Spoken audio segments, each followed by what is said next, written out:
Please bow your head and close your eyes as we say our national prayer.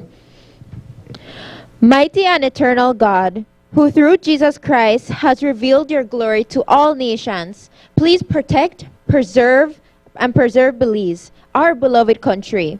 God of might, wisdom, and justice, please assist our Belizean government and people with your Holy Spirit of counsel and fortitude. Let the light of your divine wisdom direct their plans and endeavors so that with your help we may attain just objectives. With your guidance, may all our endeavors tend to peace, social justice, liberty, national happiness, the increase of industries, sobriety, and useful knowledge. We pray, O God of mercy, for all of us that we may be blessed in the knowledge and sanctified in the observance of your most holy law, that we may be observed in union and in peace, which the world itself cannot give. And after enjoying the blessings of this life, please admit us, dear Lord, to the eternal reward that you have prepared for those who love you. Amen.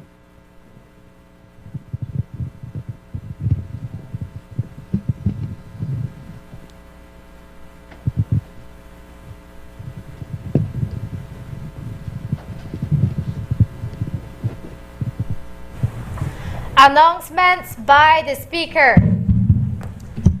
Good morning, Honorable Ministers. As we begin today's sitting, I wish to extend a warm welcome to all members of Parliament, to our esteemed guests in public galleries, to the invited guests seated in temporary galleries in the courtyard downstairs, and to all those joining us from home and abroad.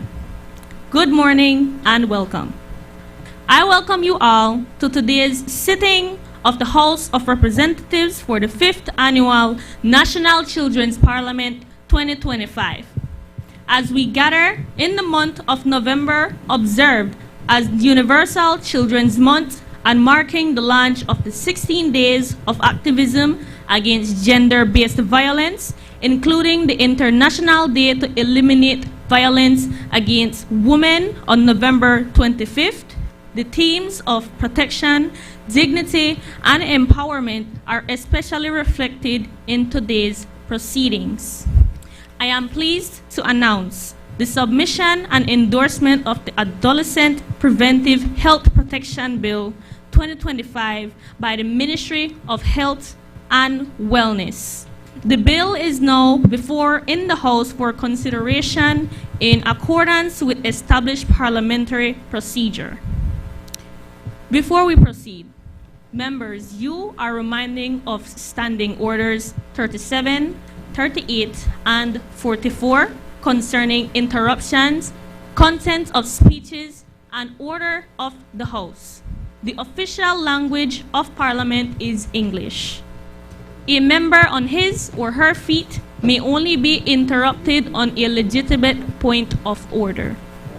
With that clearly stated, my ruling on any such point is final. Honorable members, I thank you for your cooperation.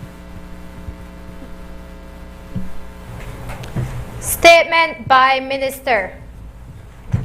I recognize Honorable Minister of Human Development, Family Support, and Gender Affairs. Good morning, Madam Speaker. I request to use my notes. Proceed. Good morning, Madam Speaker, honorable parliamentarians, and members of the House. Today, I rise to speak about an issue that affects every single one of us in this chamber, the issue of the recent child abuse and femicides in our country. These are not just headlines or statistics. These are real problems that our everyday citizens have to go through. In 2023, Belize had a total of 10 women murdered.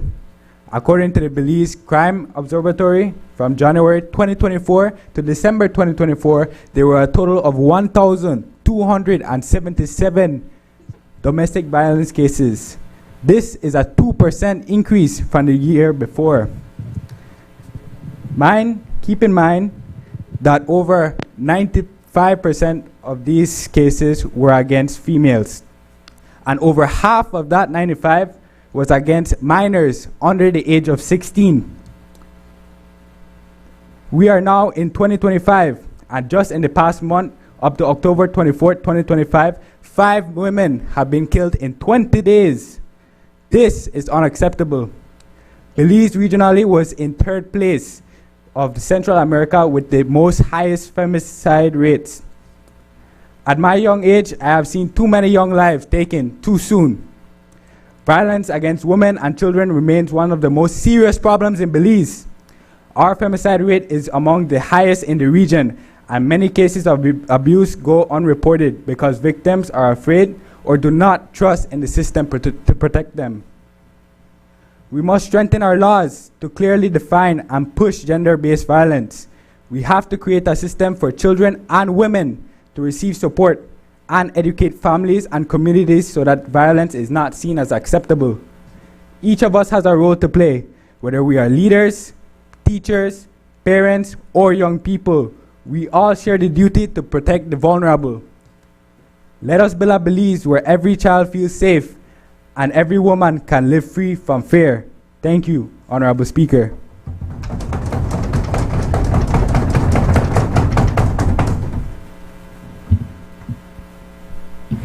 Introduction of Bill. I recognize Honorable Minister of Health and Wellness. Madam Speaker, this is the Adolescents Preventive Health Protection Bill 2025. Madam Speaker, I rise to introduce a bill for an act to establish the right of adolescents to independently access preventive health services and information, to provide for informed consent and protection of confidentiality when accessing preventive health services, to require health practitioners to consider the Fraser guidelines when assessing adolescents' competence, to require adolescent-friendly standards in health facilities, and provide for matters connected therewith or incidental thereto. Madam Speaker, this bill has the recommendation of the Cabinet.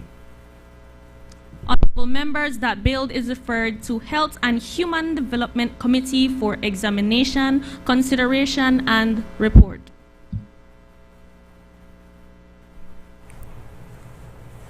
Bill for an act to establish the right of adolescents to independently access preventive health services and information, to provide for informed consent and the protection of confidentiality when accessing preventive health services, to require health practitioners to consider the Fraser guidelines when assessing adolescent competence, to require adolescent-friendly standards in health facilities, and to provide for matters connected therewith or incidental thereto. I recognize the Honorable Minister for Health and Wellness.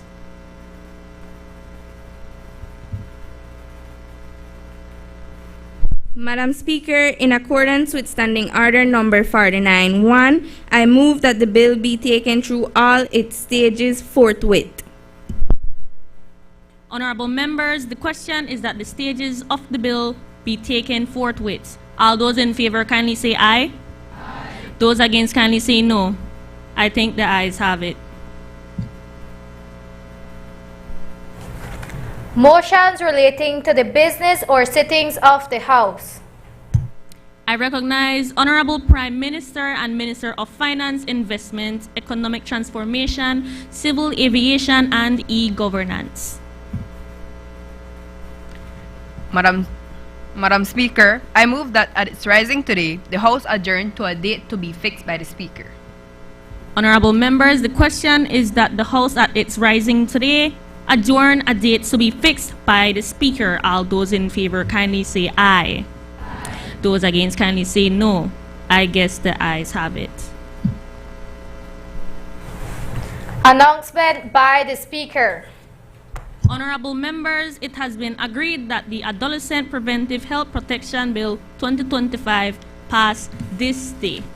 As you may be aware, under Standing Order Number 74, all proposed legislation, messages, petitions, motions, and other matters relating to the subject mentioned under relating to the subject mentioned under the title of each standing committee shall be referred by the House to such committee for examination, consideration, and report to the House. For this to be done, other than by suspension of standing orders, is for me to suspend the sitting. Standing orders is for me to suspend the sitting to enable the Health and Human Development Committee to examine, consider, and report to the House on this bill. All those in favor kindly say aye. Those against kindly say no. I guess the ayes have it. This sitting is therefore suspended until the Health and Human Development Committee concluded its business.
Health Service to require health practitioners to consider the Fraser guidelines when assessing adolescents' competence, to require adolescent-friendly standards in health facilities, and to provide for matters connected therewith or incidental thereto.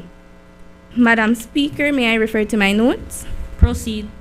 Madam Speaker, I rise today with great pride and a deep sense of responsibility as the youth parliamentarian for Orange Walk East to address this honorable House on an issue that strikes at the heart of our nation's future: the right of adolescents in Belize to access preventive health services. Madam Speaker, imagine being a teenager who feels unwell but cannot see a doctor because a parent or guardian is not around. For many young people, it is not imagination, it is reality. Preventive health care is not just about treating illness, it's about empowerment. It gives our youth the confidence, knowledge, and freedom to take charge of their own health.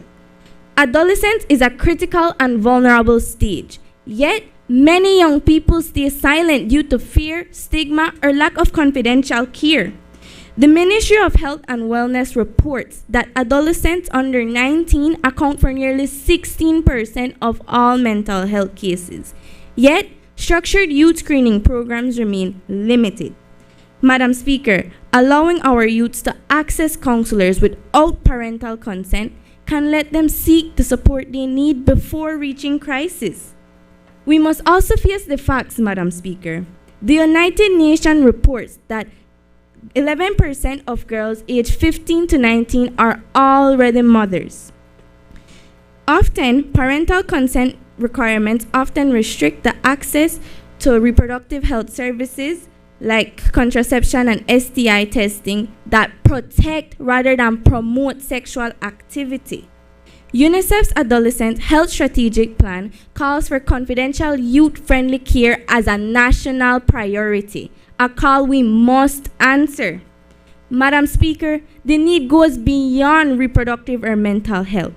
More teens are facing obesity and non-communicable diseases. Many go undetected because they cannot access routine checkups on their own. This is a matter of health equity and human rights. Every adolescent, regardless of where they live or who is available to accompany them, should be able to access preventive health care. Madam Speaker, giving our adolescents access to preventive health care, medical, mental, and sexual, gives them the foundation for a healthy life. When we empower our youths to care for themselves, we build stronger families, stronger communities, and a stronger Belize. Madam Speaker, I urge the support of this honorable House for this landmark legislation. Thank you.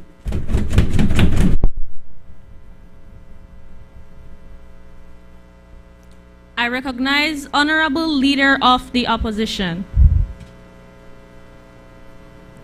Good morning. Madam Speaker, may I refer to my notes? Proceed.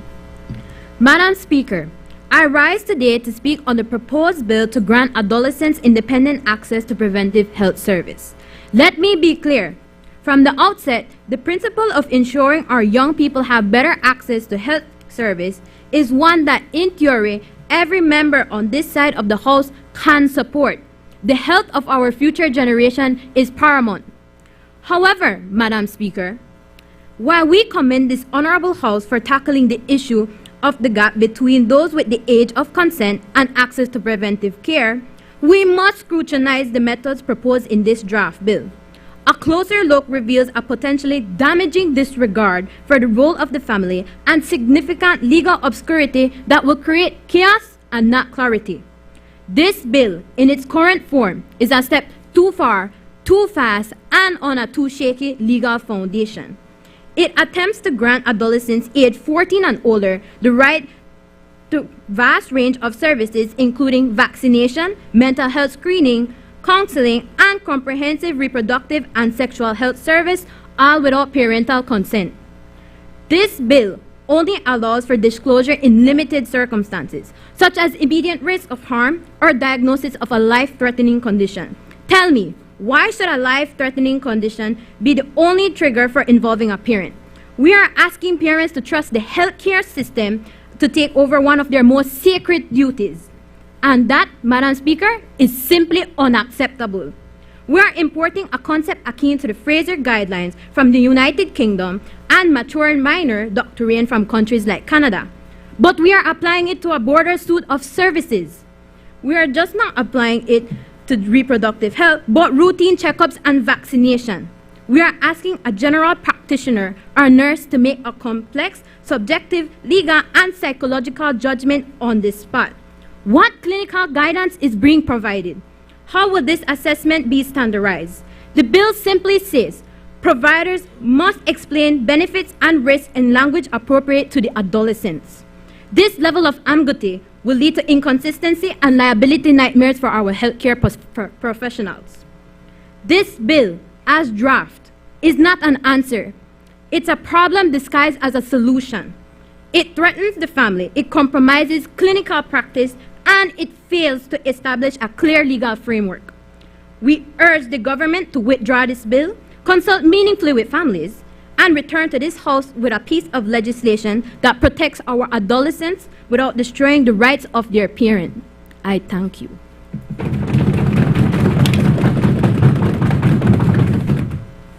I recognize Honorable Prime Minister. Good day, Madam Speaker, honorable members, media, and present guests. Madam Speaker, may I refer to my notes? See.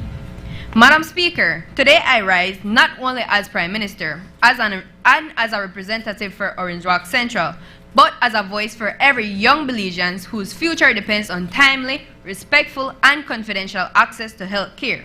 This bill marks a bold shift in how we treat adolescents here in Belize.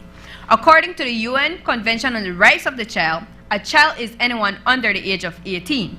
This is also echoed in our Belizean Constitution, which guarantees every person the right to life, dignity, and privacy. Section 14 protects each individual from arbitrary interference with their privacy, family, and homes. This includes adolescents seeking help. We must admit that parenting is in fact challenging. Many parents often work long hours, or some of them often juggle multiple jobs. And in impoverished communities and some deeply religious households, topics like sexual health and mental health are often considered taboo, leaving these young adolescents without spaces to voice their opinions and concern. As leaders, we must recognize that silence and shame are not strategies for protection. This bill will allow adolescents to seek preventive health services like mental health support, reproductive education, and screening without needing parental consent. It does not aim to exclude parents, but it is aimed to protect those children, those adolescents, whose home environment may not support their needs. According to the National Adolescent Health Strategic Plan 2019 to 2030, developed by the Ministry of Health and Wellness with support of UNICEF and PAHO, adolescents aged 10 to 19 makes up approximately 20% of Belize's population. That is approximately 90,000 young Belizeans whose future is in our hands. Their health shouldn't be a side issue because it is a national priority. This bill is not about encouraging risky behavior. It's about protecting those adolescents who are already facing real-life risk. Imagine a teenage girl quietly crying from pelvic pain at her desk, but she can't do anything about it because she knows that her parents wouldn't allow her to see a doctor. No, that silence is not protection. It is only suffering. And I mean, some might fear that removing consent might encourage recklessness, but let us ask this House. Is ignorance safer than education? Is silence more protective than access? Denying contraception and STI testing does not decrease the dangers. It does not decrease the rising chance of STIs and teenage pregnancy. It only increases the danger that might come with it. We are not alone in this movement. Grenada, for instance, recently amended its laws to allow adolescents as young as 14-year-old to consensual and reproductive health services. Belize as a nation must not fall behind. We must lead with clarity and dignity without hesitation. The UNFPA policy debriefing entitled Empowering Young Belizean, Eliminating Legal Barriers That Limit Access, developed by Belizean Authority, confirmed that legal and social barriers fuel the rates of adolescents' pregnancy, HIVs, and STIs. These outcomes are in fact preventable, but only if we act swift as a nation. Yes, safeguards are essential. This bill must set clear age limits, ensure counseling, and provide protocols to these health care. We cannot hold autonomy while ensuring responsible care. So I ask this House, are we prepared to legislate not just for comfort, but for courage, not just for tradition, but for a genuine transformation with our adolescents? Let us pass this bill not to diminish parental roles, but to lighten their burden, not to encourage recklessness, but to empower responsibility, not to divide families, but to protect children who are the futures of Belize.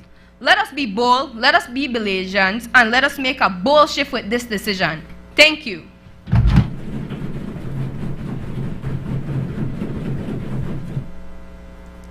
I recognize the Honorable Member for Lake Independence.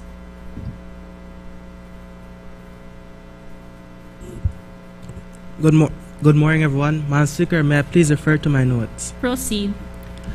Madam Speaker and honorable members, today I stand to support the bill granting adolescents 14 and above independent access to preventive health services. This is not about removing parents from their children's lives. This is about ensuring that young people, especially those without guidance or support at home, have a safe path when they need it. Madam Speaker, in Lake Independence alone, we have over 800 adolescents as of 2022. Many live in environments marked by violence, poverty, and neglect. Some face abuse from the very adults meant to protect them. Too often, these young people are left without access to doctors, counselors, social workers, and preventive care simply because an adult is absent, unwilling, or unsafe to rely on. Madam Speaker, the United Nations defines adolescents as 10 to 19.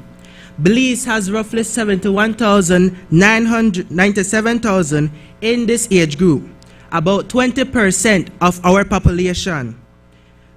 Yet, we see high teenage pregnancy rates, limited sexual health education, rising mental health challenges, and far too many cases where young people are pressured, groomed, or abused without any safe adult to turn to.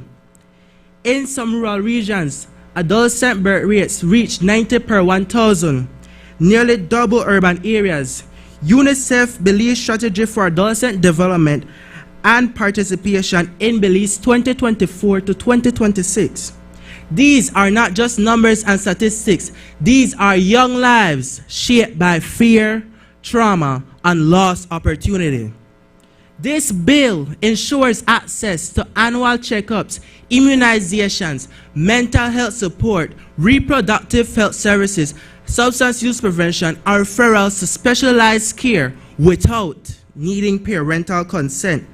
This bill does not seek to shut parents out, but rather, this bill ensures that adolescents has a choice and a safe option when the family support system fails. Madam Speaker, adolescents are the future of Belize. Giving them access to preventive health care is giving Belize a safer, stronger, and more prepared generation. By passing this bill, we are investing in the well-being and in the future of our nation. Thank you.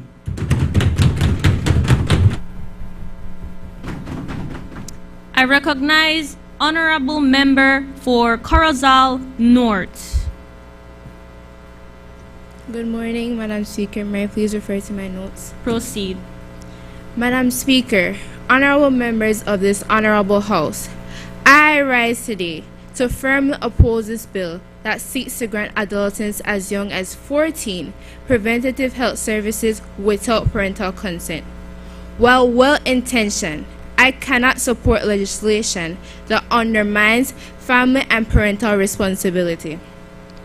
In Corozal North, our strength lies in our families. Parents are not barriers to health. They are guides, protectors, and moral anchors. Removing parents from preventative health discussions weakens that parent-child bond. This bill assumes that every 14-year-old is ready to make personal health decisions alone. How can we expect them to fully understand their options without parental guidance? UNICEF Belize 2024 reports adolescents make up 20% of our population. Yet, access to adolescent-centered care is limited. PAHO 2023 shows only 26 clinicians nationwide are trained in adolescent care. In Corozal North, clinics are few, staff are limited, and youth-friendly services are scarce. The Corozal Community Hospital serves over 45,000 residents, with just a handful of doctors and nurses. If we cannot provide quality care for families, how can we promise confidential care to minors? The government cites trends from Grenada and Chile, but Belize must lead with Belizean values. Yet, Madam Speaker, this government keeps following when it should be leading. We keep hearing promises of progress, but all we get is recycled ideas and empty words. We cannot keep electing leaders who mistake motion for direction and who call outdated thinking vision. Belize deserves better. Leaders who stand up for families, not ones who copy and paste policies that tear them apart. So on behalf of families from Pachacan to Consejo, from Chanchen to Calcutta, I stand firmly against this bill to protect our children, preserve our values, and keep families at the heart of every decision. Thank you.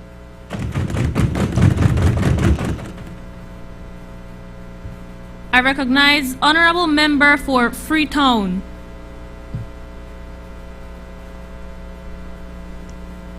Good day, Madam Speaker, audience in the gallery, and fellow members of the House. Madam Speaker, may I please refer to my notes? Proceed. I want to take a moment to invite you all to envision and recollect what you see when you look around the streets of Belize. From Corozal to Toledo, from the bustling city streets to the quiet villages, what do you see? You see our young children growing up too fast. Teenagers, barely 14, facing adult-sized challenges, responsibilities, and decisions, often without the proper guidance. When we fail to guide them, the consequences are clear.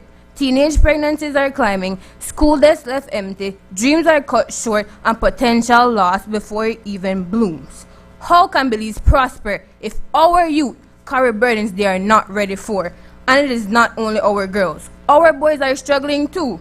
There is strong evidence that mental health challenges are serious among Belizean adolescents, and that suicide mortality is disproportionately higher in males. They are less likely to seek help and more likely to suffer in silence.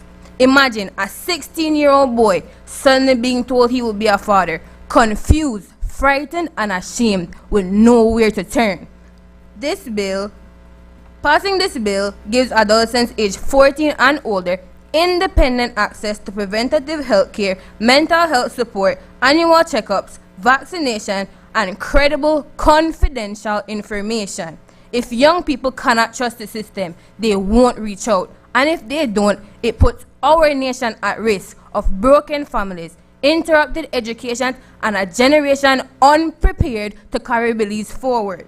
To the opposition, I ask, how many young girls must trade classrooms for strollers? How many boys must pretend to be men before they can truly grow?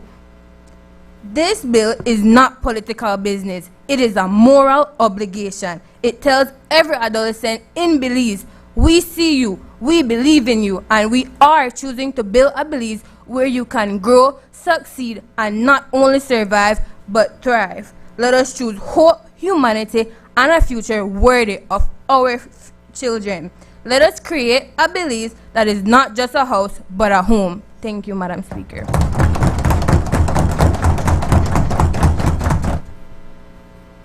I recognize Honorable Member for Collett.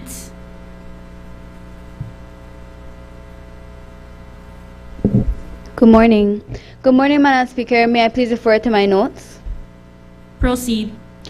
Good day, Madam Speaker and esteemed members of the National Assembly. I rise today as a representative of the Collect constituency to present and address the Adolescent Health Bill. First, let me commend the intent of this bill to improve adolescent health and provide early access to preventative services. And I fully support its goal of promoting well-being and early intervention. However, Madam Speaker, there are sections that require careful consideration, particularly Section 4, which allows adolescents aged 14 and older to provide independent consent for medical services. While promoting freedom, surveillance, and early prevention is important, we must recognize that adolescents may not understand the real risk or long-term effects of these medical procedures. When promoting and parental involvement is removed too soon, adolescents often end up confused and unsupported, facing adult decisions without adult understanding. And while it is true that some youths may feel uncomfortable discussing with their parents sensitive matters, parental involvement remains essential. Remove it completely could leave youth people feeling isolated, facing medical decisions without support or guidance. We must also remember, Madam Speaker, that what works abroad may not work in Belize. Our culture and family structures are unique. Other countries that allow independent consent often include partial parental involvement. Safeguard this bill in its current state lacks. Madam Speaker, imagine a case where a minor has to suffer medical complications alone because their parents weren't informed or allowed to help. What was meant to empower them instead left them alone, confused, and at risk. In conclusion, Madam Speaker, parents are not barriers but partners in protecting their children's health and well-being. I remain committed to improving adolescent health, and with thoughtful amendments and proper safeguards, this bill can strike the right balance, empowering young people while preserving the protective role of parents. Thank you, Madam Speaker.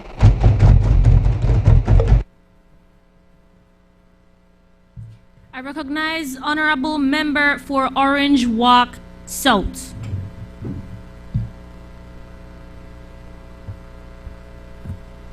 Madam Speaker, honorable members, good morning. Madam Speaker, may I refer to my notes? Proceed. I rise today to affirm one powerful truth. Every young person deserves the right to protect their own health.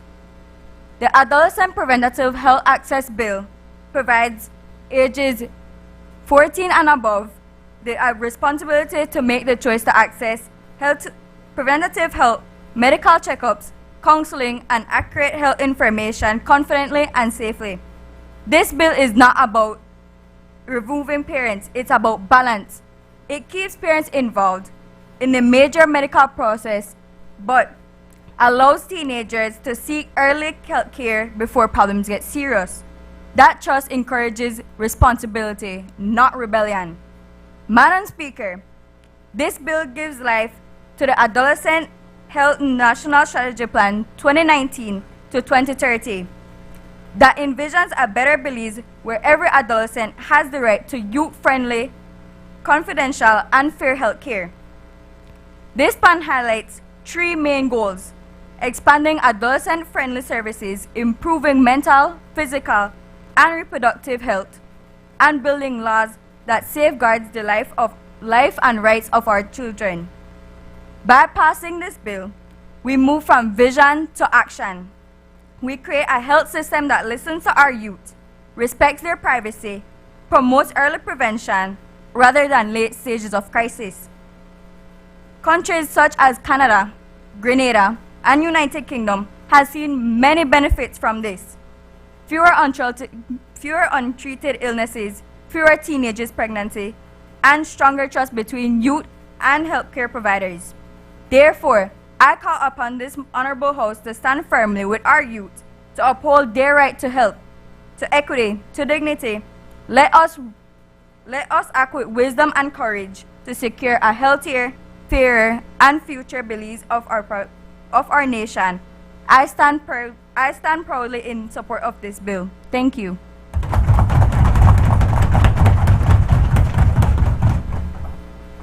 I recognize Honorable Member for Mesopotamia.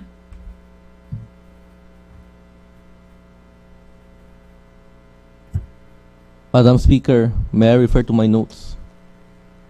Proceed. Madam Speaker, honorable members, I rise today with respect for what this bill seeks to achieve. Its heart is in the right place, giving young people better access to overall health care. However, good intentions alone do not guarantee good outcomes. As written, this bill gives full medical consent to 14-year-olds without clear rules, proper guidance, or the support systems that make consent meaningful in the first place. That is not empowerment, that is exposure. It risks confusion for families, pressure for Belizean clinics, and uncertainty for the very teens we want to protect. We can do better, and we can do it together. Raise the age of access from 14 to 16, as that is already the age of consent here in our country of Belize. For younger teens, allow access through a clear maturity assessment that is fair, consistent, and conducted by trained professionals, so we can make sure that they have the maturity level to go through these procedures in the first place. Define the process, document the decision, and make it accountable. Now, a law without funding is simply just words on a paper. It's just simply pointless if we do not give a proper guidance of what we should do in the first place. We must fund them and train for them, pilot the approach, learn from it, and expand it when it proves safe, effective, and trusted. Now, do not get me wrong. Do not get me wrong at all. This is not an attempt to block this change. It is a call to action. It is a call to build trust. Protect our youth while keeping families part of the solution. That is responsible leadership. That is real progress. And as God as my witness, let us get this right for our beautiful country of Belize. Thank you, Madam Speaker.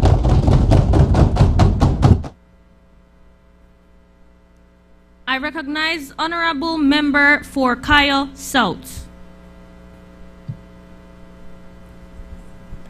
Madam Speaker, distinguished colleagues, good morning. Madam Speaker, may I please refer to my notes? Proceed. I rise today in full support to the bill to grant adolescents aged 14 and above independent access to preventative health care services. This is not just a mere health reform.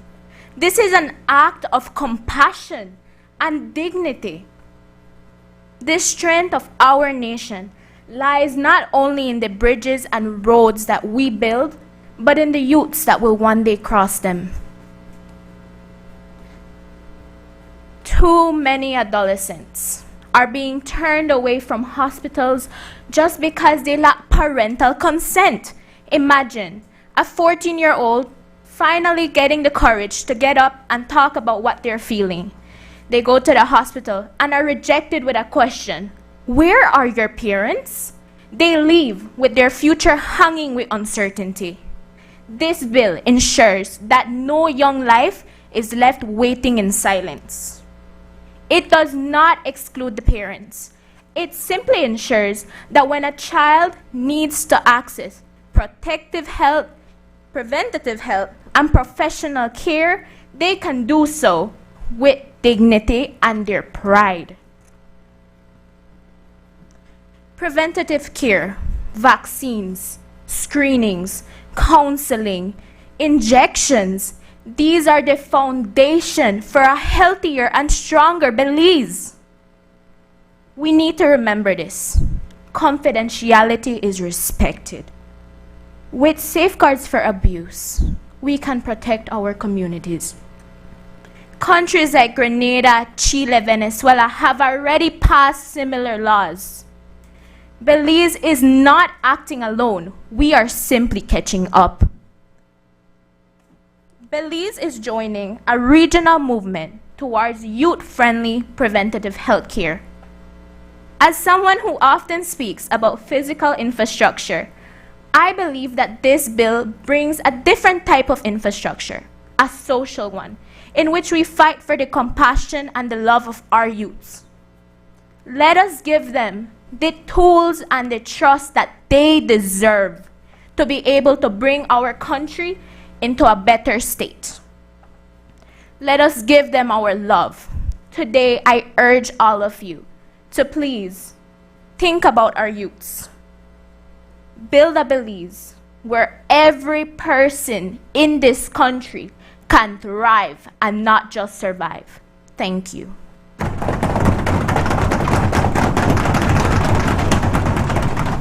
I recognize Honorable Member for Stan Creek West.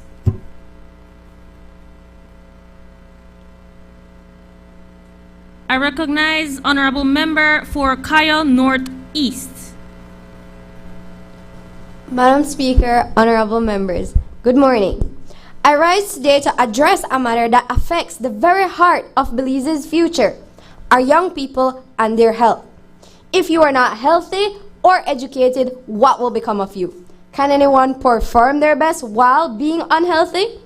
Many adults hide vital information about adolescents, claiming that we aren't ready, yet when we make mistakes, they get upset. They forget they once made mistakes too. The Adolescent Preventive Health Protection Bill aims to promote equality, growth, and stability. Some parents avoid topics like reproductive health, leaving youth ashamed and misinformed. Clinic programs can change this by creating safe spaces where teens feel respected. Give teens access to health care and information. The Statistical Institute of Belize says that 2.1% of Belizeans never finish primary school. Without health and education, success is impossible. Healthy youth are more likely to stay in school and find stable jobs. Again, give teens access to health care and information. Prevention is better than cure. Without this, they won't just lose hope, they'll lose the ability to build a better Belize. Now, mental health is no longer taboo. Many youth struggle while parents dismiss their pain. Health programs can teach empathy, reduce violence, and help us process trauma. Recognizing mental health early won't just allow for positive school and community engagement, it will allow for a better Belize. In conclusion, Madam Speaker, the Preventative Adolescent Health Protection Bill won't just teach youth to stand up for themselves, it will shape a healthier Belize. This generation is our future. What will happen if that future is unhealthy? Thank you.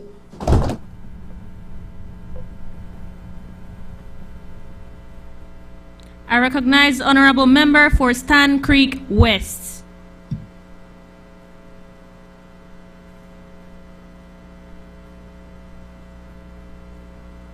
Hello. Okay. Madam Speaker, may I refer to my notes? Proceed. Good morning, Madam Speaker, honorable members, media, and distinguished guests. Today, I stand against the proposal to allow adolescents access preventive health care without parental consent. While the goal may be to promote adolescent autonomy, this policy creates more risks than benefits. At 14, teens are still developing both mentally and emotionally. Research shows the prefrontal cortex, the part of the brain responsible for decision-making and impulse control, does not fully develop until the mid-20s. Therefore, expecting young teens to make medical decisions is unrealistic. They may not understand the long-term consequences, risks, or side effects. Parents offer wisdom and guidance needed for responsible choices. Excluding parents from their child's medical care undermines the family's trust and could lead to miscommunication or harmful outcomes. Parents are not obstacles, they are protectors and advocates. They need to be informed about the conditions and treatments for their children so they can provide care, emotional support, and follow-up when necessary. Moreover, this policy places healthcare providers in difficult ethical and legal positions. If a minor consents to a treatment or something goes wrong, who is responsible? Such uncertainty could compromise both the safety of the adolescent and professional integrity of the provider. In conclusion, while improving adolescent access to healthcare is important, granting full independence is premature. Teens need guidance, not secrecy. Partnership, not isolation. Together, let's strengthen communication between families and health professionals to ensure young people stay healthy with their parents by their sides. Thank you.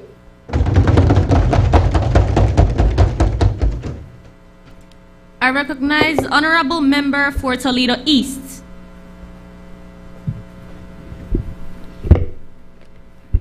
Good day, Madam Speaker, honorable members, and fellow citizens of Belize. Madam Speaker, may I please refer to my notes? Proceed. It is with great pride and purpose that I rise today on behalf of the beautiful people of Toledo East, the chocolate capital of Belize, to express our full and unwavering support for the Adolescent Health Protection Bill. To begin with, this bill boldly closes the long-standing gap between the age of consent and access to preventive health care, ensuring that adolescents 14 and older can access preventive health services such as checkup, vaccinations, counseling, and reproductive care without facing unnecessary barriers. For too long, our young Belizeans have been denied the right to make informed decisions about their own health. This bill is about protection, prevention, and empowerment. By allowing our youth to access early screening, counseling, and education, it strengthens early detection and intervention, both physically and mentally, while ensuring that any abuse, exploitation, or serious risk is reported. And yes, most may argue that parental consent should always be required. But let us speak honestly here. Not every home is a safe space. For many adolescents, this bill could mean the difference between early help and lasting harm. This bill also aligns with Belize's national commitments, including the Adolescent Health National Strategic Plan from 2019 to 2030, and regional frameworks such as the PAHO Caribbean Roadmap for Adolescent and Youth Health. It reflects evidence-based practices already seen in several Latin American and Caribbean countries, whereby granting adolescents access to preventive services has led to improved health outcomes and reduced public health risk. By passing this bill, Belize joins regional leaders in protecting the youth's health, right, and dignity. And yes, Madam Speaker, no law is ever perfect, but what matters is action, and we can overcome any challenge and not use them as excuses. In closing, as the area representative for my beautiful people of Toledo East, I proudly stand in full support of this motion and its effective execution. Together, let us ensure that every adolescent in Belize receives the care and knowledge they rightfully deserve. This bill is not just good policy, it is a moral duty and a vital investment in our nation's future. Long live Belize. Thank you.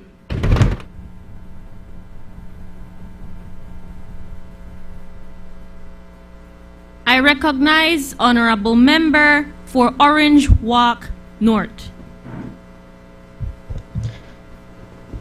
Honorable Speaker, members of the House, and young people across Belize. Madam Speaker, may I reference my notes? Proceed.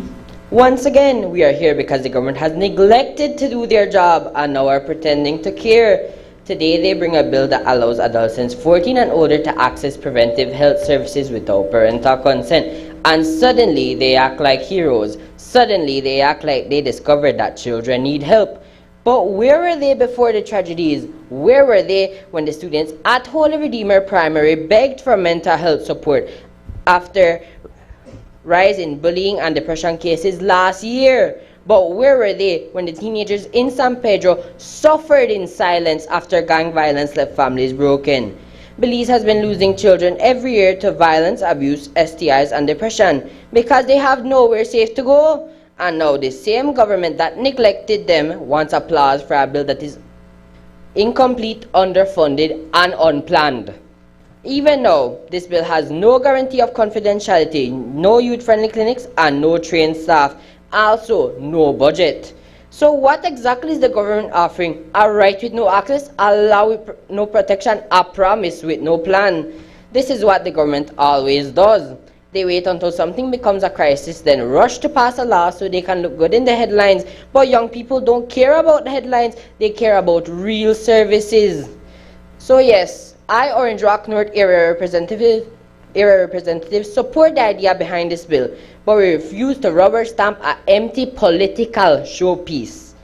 If the government is serious, then show the money, show the clinics, show the training, and show the plan. Until then, Belize youth do not need another speech. They need real action. Thank you.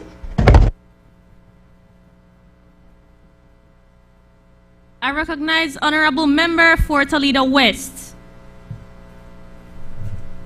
Good morning, Madam Speaker and Honorable Representatives of the House. Madam Speaker, may I please refer to my notes? Proceed. As the representative for Toledo West, I stand proudly in support of this bill that grants adolescents aged 14 and older the right to access vital preventative health services, vaccinations, mental health care, and reproductive health care without needing parental consent. To me, this bill is about trust, dignity, and hope. Too often, our young people stay silent when they need help most, fearing judgment or lack of the support that they rightfully deserve. This is especially true for the youth of the rural areas of my constituency, in places such as San Pedro, Colombia, and Halacte, where they face many barriers that include cultural stigma and limited access to education. By passing this bill, we are giving them the voice and the power to take charge of their own health and future. Believe me, our youth are capable, responsible, and deserving of respect. This legislation ensures that they can make informed decisions regarding their own health, protecting it while also strengthening their families and communities. In short, this bill is more than just a policy. It is a promise that we believe in them.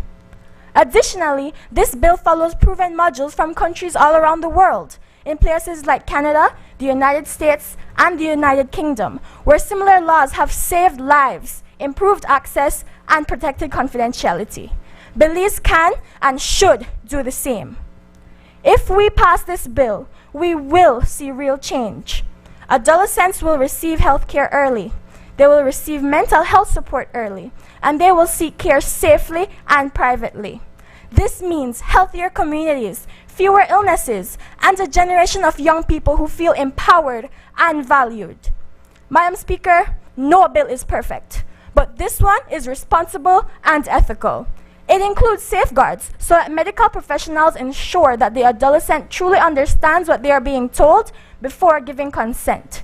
It is compassionate, thoughtful, and fair.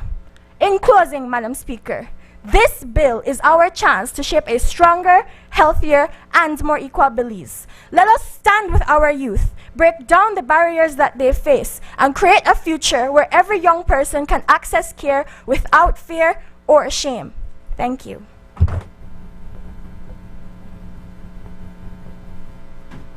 I recognize Honorable Member for Belize Rural North.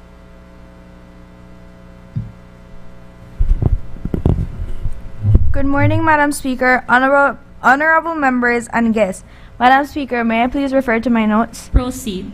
Madam Speaker, I rise today to present the Adolescent Health Act, a bill designed to grant adolescents 14 years of age and older the right to independently access essential preventative health care services.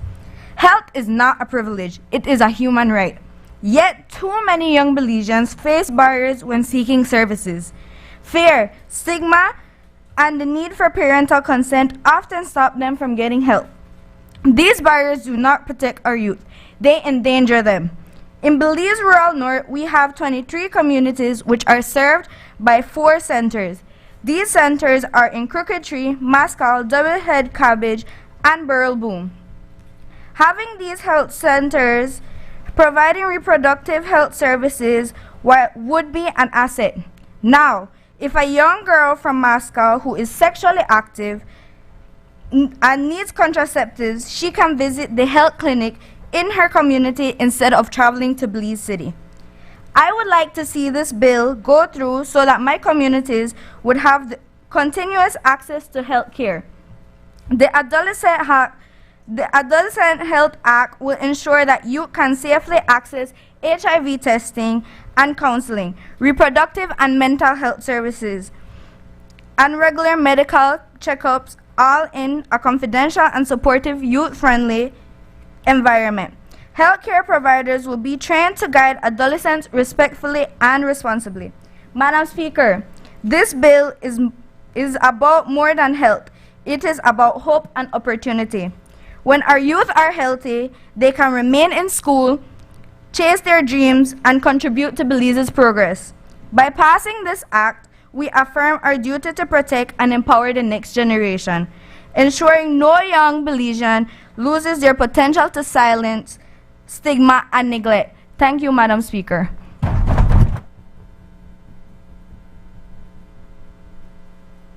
I recognize Honorable Member for Queens Square. Good day, Madam Speaker, honorable members. Madam Speaker, may I please refer to my notes? Proceed. I want to make it clear that I genuinely support this bill. We all want our young people to be happy, healthy, and safe. The goal that no teenager faces a health crisis alone is one I wholeheartedly support. Madam Speaker, but as someone who thinks about how our systems actually work for our people, I have a real concern. This bill feels like we're giving a young person, a keys to a car without first ensuring they have the proper training or understanding of the journey ahead. Granting a 14-year-old legal right to healthcare is one thing, but are clinics truly ready for them? If not, we're setting both our clinics and our young people up for a unsuccessful and stressful experience. So I have a few humble suggestions to make this bill stronger. First, let's pair this new right with a promise. Let's amend the bill to include plan and funding to train our healthcare workers in adolescent-friendly communication. Second, let's add a layer of support. Let's task the ministry with creating clear and simple resources that explain these new rights and encourage young people to bring an adult when they feel safe to do so. We should build bridges for our families, not walls. Finally, Madam Speaker, let's ensure that this isn't an unfunded mandate. Our clinics must have the private spaces and staff to make this bill into practice. This bill has the right destination. Let's work together that we ensure our young people, the journey is safe and successful for all our young people. Thank you, Madam Speaker.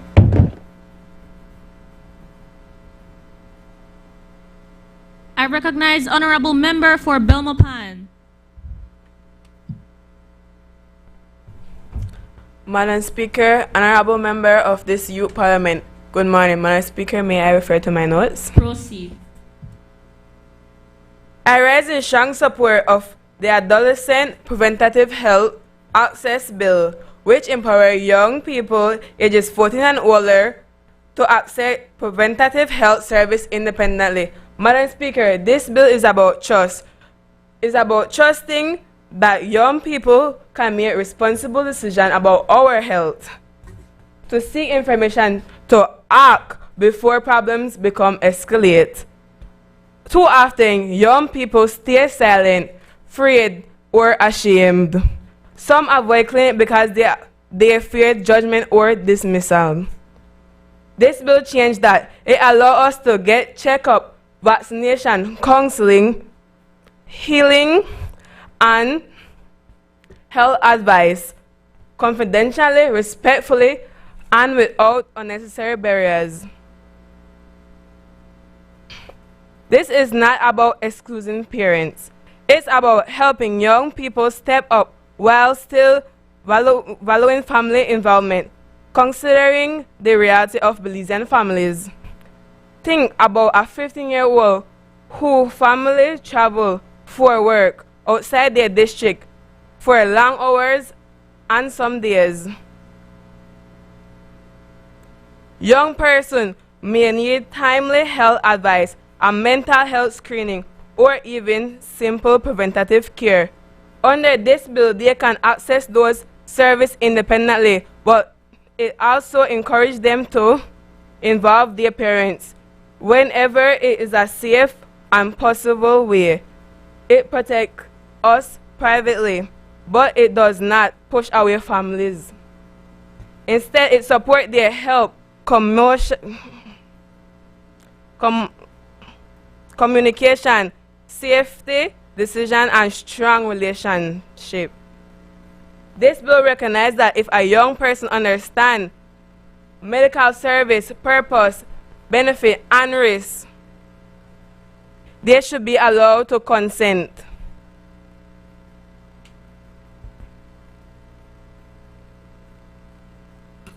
That's maturity, that's responsibility. It focuses solely on preventative care. It also protects while ensuring that anyone in danger receives timely help.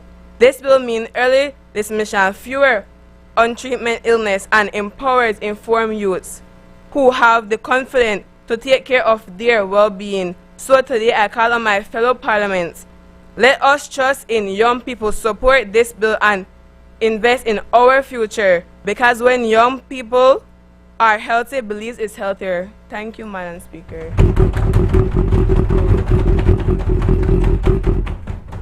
I recognize Honorable Member for Pickstock.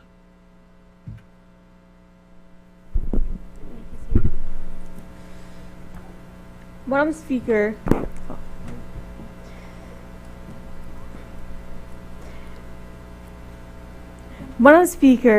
and esteemed members of the National Assembly, good morning. Madam Speaker, I rise with my colleagues to discuss a vital piece of legislation, the bill to grant adolescents ages 14 and older independent access to preventive health services. This bill seeks to establish the legal right for our youth to access the necessary health services without the requirement of parental consent. The need for this bill is underscored by alarming statistics from a 2021 UN study conducted in Belize. Among our adolescent girls ages 15 to 19, 11% have already experienced pregnancy. This statistic not only reflects the high rate of pregnancy, but also highlights the urgent need for accessible reproductive health information and services. Madam Speaker, this study also shows that a staggering 96% of individuals diagnosed with sexually transmitted infections are between the ages of 15 to 19. Madam Speaker, 96! Highlighting the serious health risk of early sexual activity. Additionally, 1 in every 20 females between the ages of 15 to 24 has engaged in early sexual intercourse before the age of 15, indicating a concerning trend within this demographic. Madam Speaker, the time has come for Belize to join the ranks of progressive nations such as the United Kingdom, Canada, the United States, and others in ensuring adolescents have access to preventive, reproductive, and sexual health services. Madam Speaker, by enacting this bill, we will improve early detection and intervention for health issues. By ensuring youth have access to mental health screenings, counseling, and education on reproductive health, including contraceptions and STI testing.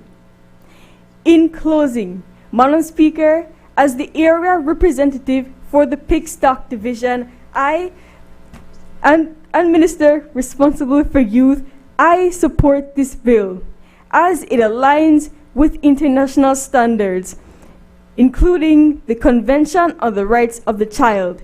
It emphasizes adolescents' rights to health, information, and privacy, affirming their autonomy in making informed health decisions. Thank you, Madam Speaker, and everyone.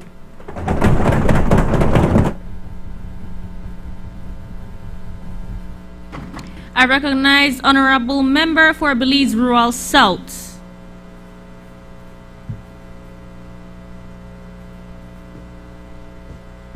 Greetings, Madam Speaker and honorable members of the House. Madam Speaker, may I refer to my notes? Proceed. I rise today on behalf of the people of Belize Rural South to address this proposal regarding independent access to preventive health services for adolescents as young as 14 years of age. While I wholeheartedly support the goal of strengthening adolescent health care in Belize, I must express my reservations about granting this privilege to individuals at such a formative age. Scientific evidence demonstrates that adolescents are still undergoing significant neurological changes, particularly in the prefrontal cortex, which governs decision-making and impulse control. Researcher Thomas Armstrong in The Power of the Adolescent Brain 2016 surmises that this area doesn't fully mature until the early to mid-20s, leading adolescents to make decisions based solely on emotional influences and impulses. Additional studies also highlight our adolescents' inability to regulate emotional impulses and make sound judgments. These findings raise real concerns about their ability to understand risk and provide informed consent for sensitive health decisions such as mental and reproductive health.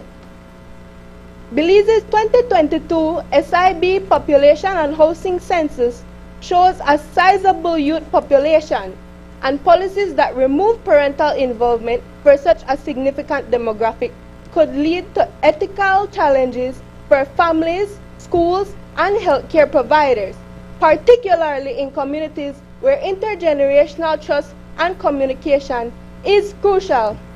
In conclusion, Madam Speaker, while it is essential to ensure adolescents have access to youth-friendly and confidential care, we must carefully balance autonomy with protection, and rather than lowering the age of independent consent to 14, we should focus on strengthening parental communication and guided consent processes so that our youth are supported in decision-making, rather than being left to navigate these complex decisions alone. Thank you, Madam Speaker.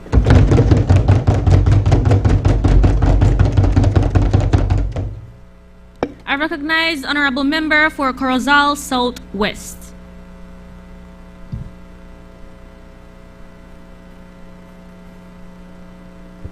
Madam Speaker, honorable members of the House. Madam Speaker, may I refer to my notes? Proceed. I rise to address the bill granting adolescent age 14 and older independent access to preventative health services. Let me begin by saying I fully support the intent behind this bill. We all share the goal of improving access to health care for our young people. Adolescents deserve services that protects their well-being and fosters trust in the healthcare system. At its heart, this bill advances Belize's commitment to the Sustainable Development Goals, such as SDG 3, Good Health and Well-being, SDG 4, Quality Education, SDG 5, Gender Equality, SDG 10, Reduce Inequalities, SDG 16, Strong Intuitions, by ensuring fairness, inclusion, and accountability in adolescent health care. However, while I support the bill's objectives, I have serious concerns about its current form. Unless these issues are properly addressed, the bill risks doing more harm than good to the families, healthcare providers, and even to the very adolescent it aims to serve. Our laws consistently recognizes that persons under 18 lack full capacity to make major decisions, such as marrying, voting, or even entering contracts. Yet this bill creates an exception for healthcare decisions without explaining why medical choices should be treated differently. If maturity is the basis of age restrictions in other areas, the same reason should apply here. The bill needs a clear justification and a better defined safeguard before such an exception is created. This bill effectively sidelines parents while they still bear full legal and financial responsibility for their children. Parents know their children best and often their strongest advocates. Removing them from key health decisions may damage the very relationship that keeps adolescents safe and supported. We can protect young adolescents without excluding parents entirely. Madam Speaker, there are balanced ways to achieve these same goals.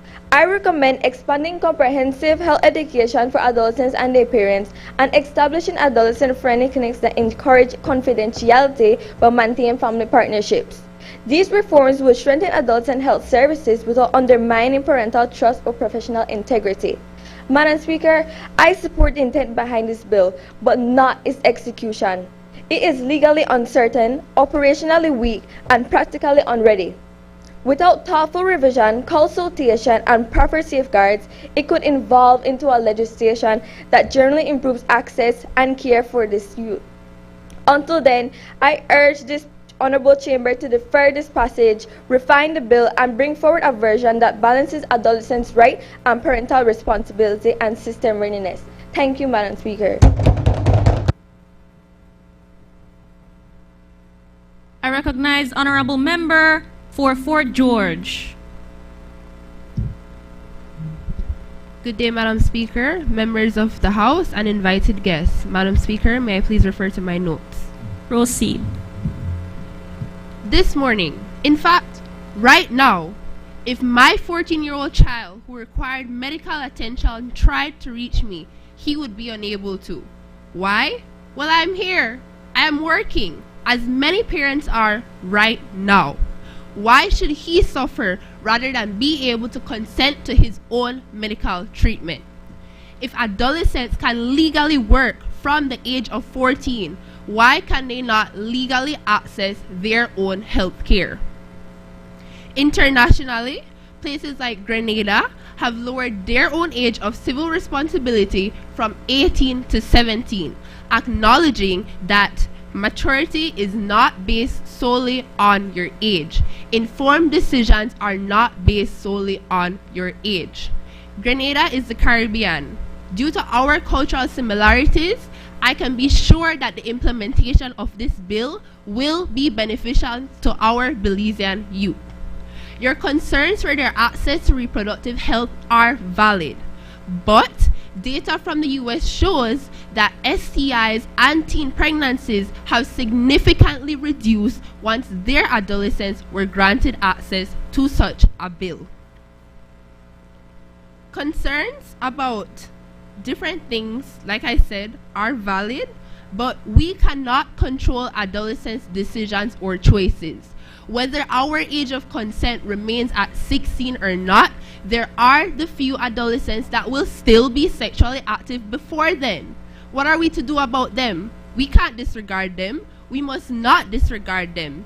Instead, we should acknowledge and support them in this policy age gap. Madam Speaker, like my people of Fort George say, let us blaze our fire. My fellow parliamentarians, please implement this bill so that we can light our adolescents' torches. This is our action.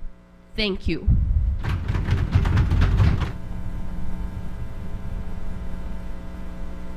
I recognize Honorable Member for Dangriga.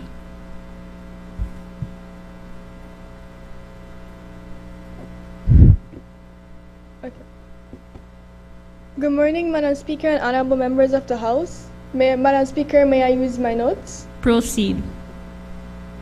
Today, I rise not in full endorsement of the Adolescent Health Access Bill, but in support of parts of its purpose and in opposition to some of its present ideas.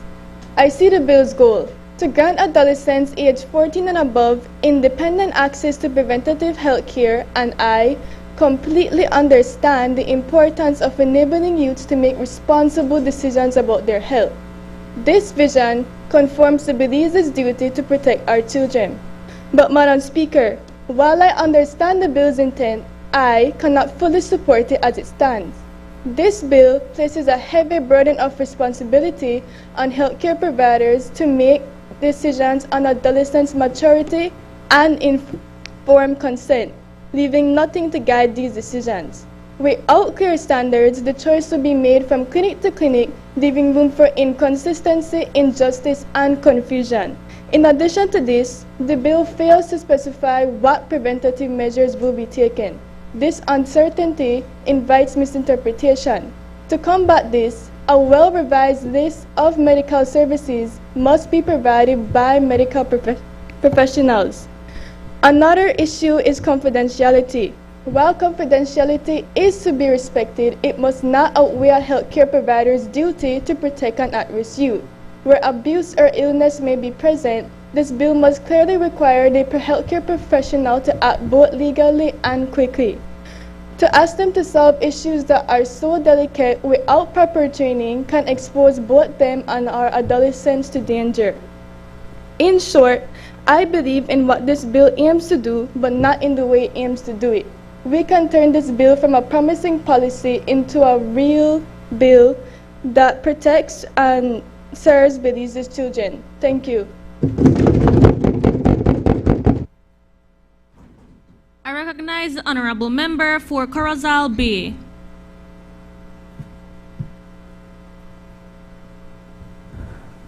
A pleasant good morning, Madam Speaker, fellow parliamentarians, and to all Belizeans. Madam Speaker, may I please refer to my notes? Proceed. Madam Speaker, why is it that young people in Belize are still struggling to access basic health care? The Ministry of Health and Wellness 2024 profile depicts that 1 in 4 teens never gets a routine checkup, and many skip mental health and reproductive care because they need a parent's consent. In 2023, the adolescent birth rate in Belize was 44 per 1,000 females aged 15 to 19. This is significantly higher than the Latin American and Caribbean regional average of 51 per 1,000 females. The rate is considered one of the highest in the Caribbean and is especially alarming in the rural, southern, and northern areas. According to the Information Center on HPV and Cancer, every year 34 women are diagnosed with cervical cancer and 24 die from disease. This is a direct result of our young, vulnerable youth having poor access to health care such as HPV vaccines, contraception, and proper, safe, and trustworthy health information. This bill changes that. It gives adolescents aged 14 and older the right to preventative health care on their own, removing all stigma and fear, ensuring confidentiality. I speak on behalf of my Corozal youths and all youths in Belize when I say this bill is long overdue. The goal, Madam Speaker, is simple: to protect the youths, detect health problems early, and to give them the right to remain healthy and well-informed.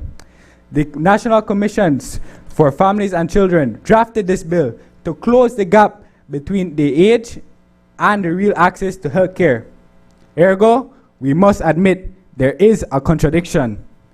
The legal age of sexual consent in Belize is currently 16, yet this bill offers 14-year-olds and older contraceptives and reproductive information.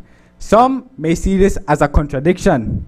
However, this bill does not promote early sex. It promotes safety and prevention.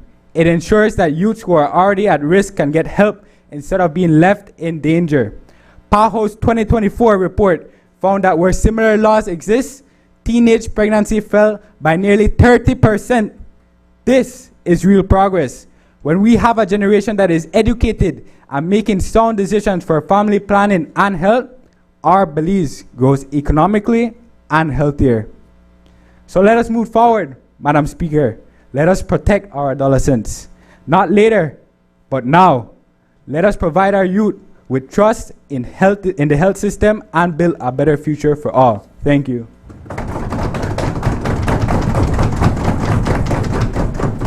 I recognize honorable member for Cayo Central.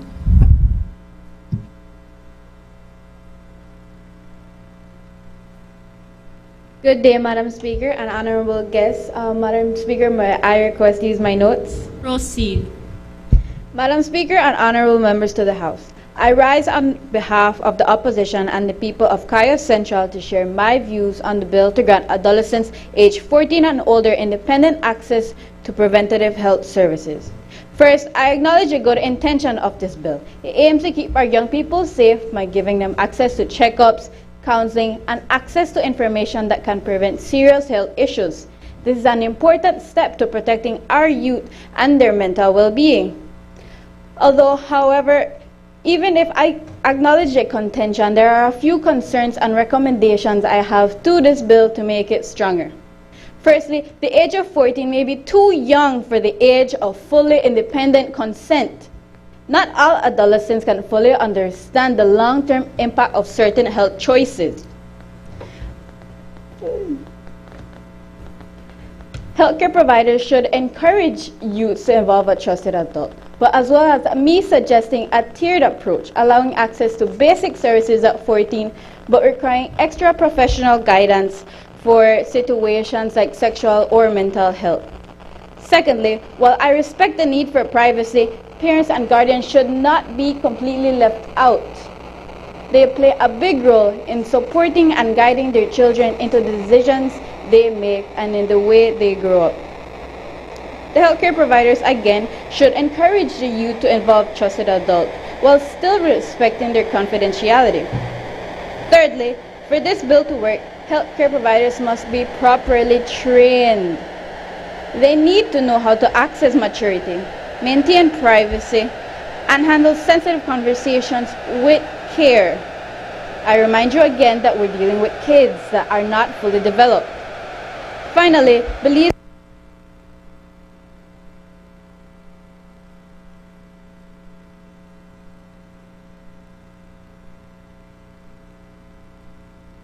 truly means. Madam Speaker, I reaffirm that the opposition stands ready to collaborate constructively so that we can refine this bill for the betterment of our country, our children, our communities, and our relationships. Thank you.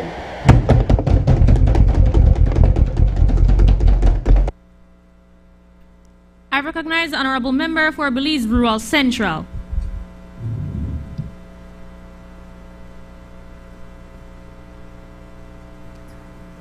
Good day, Madam Speaker and honorable members of this House. Madam Speaker, permission to refer to my notes? Proceed. I rise today as a proud representative of Belize Rural Central to express my strong support for the bill to grant adolescents independent access to preventative health services. To begin, the reality is that in Belize, too many young people are often turned away from clinics simply because they come alone. They want help, but our system says, come back with an adult. Not because anyone wants to deny them care, but because our health rules were written for another time.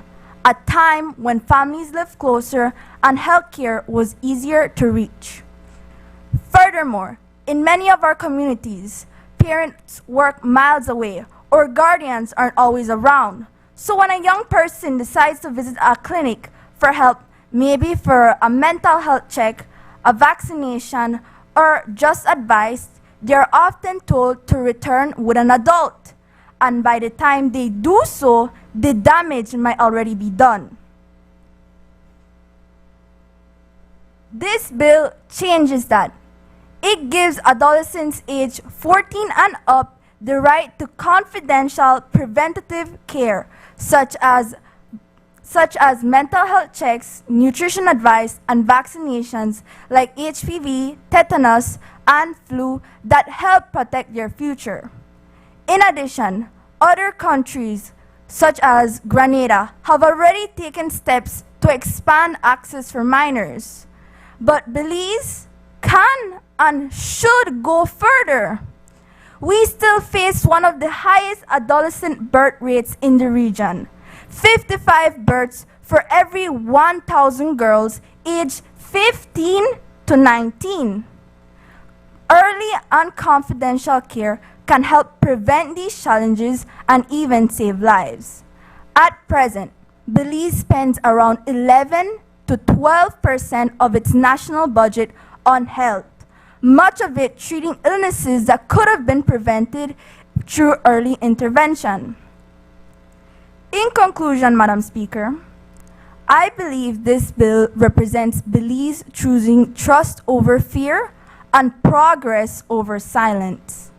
It sends a clear message to our young people that your voice matters, your health matters, and your country believes in you. Thank you.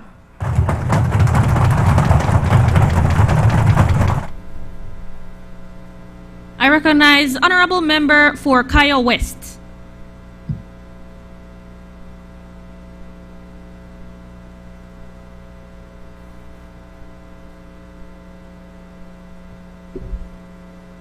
Greetings, Madam Speaker, honorable members of the Parliament, and everyone watching.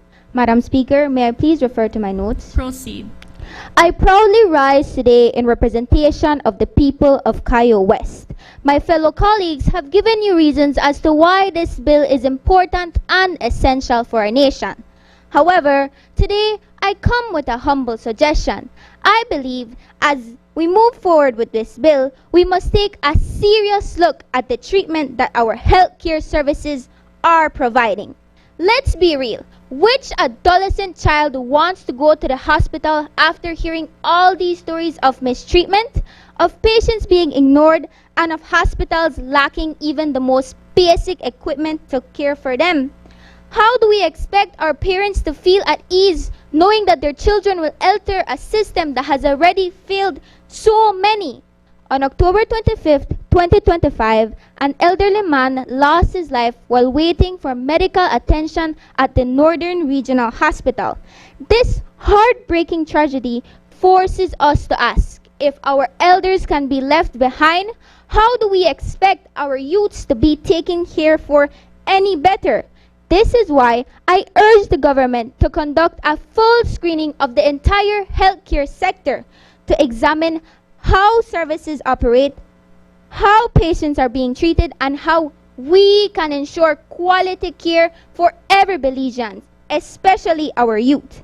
Madam Speaker, I want to make it clear that I fully support this bill. My only plea is that as we move forward, we take the necessary steps needed to strengthen and restore the trust in our healthcare system.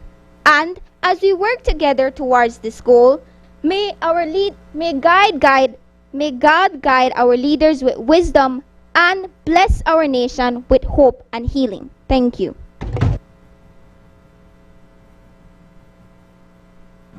I recognize Honorable Member for Corozal Southeast.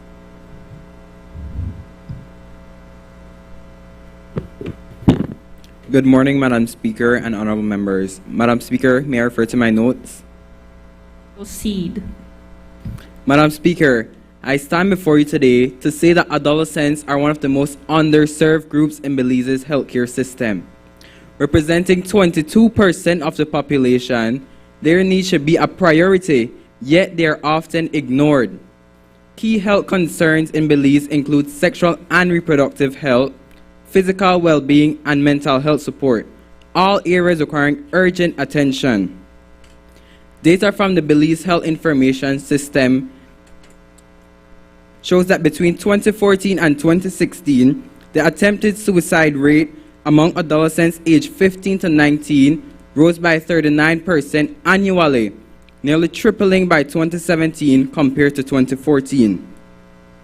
This age group now has the highest rates of attempted suicide in the country, underscoring the critical need for accessible, youth-friendly counseling and support. Sexual and reproductive health is equally concerning. A new 7th survey from 2014 revealed that in Corozal Southeast, the average age for first sexual encounters is 16. Adolescents across Belize face significant challenges to their sexual and reproductive health, especially those in remote or underserved areas. The country has seen rising adolescent birth rates, the highest HIV incidence in Latin America, and high sexual activity rates among out-of-school youth. These issues highlight the urgent need for preventive and responsive health care for Belize's youths. Adolescents deserve safe, confidential, and non-judgmental services to manage their health without barriers like waiting for parental consent. It is time for Belize to take action and ensure all adolescents get the care they deserve and they need. Thank you, Madam Speaker.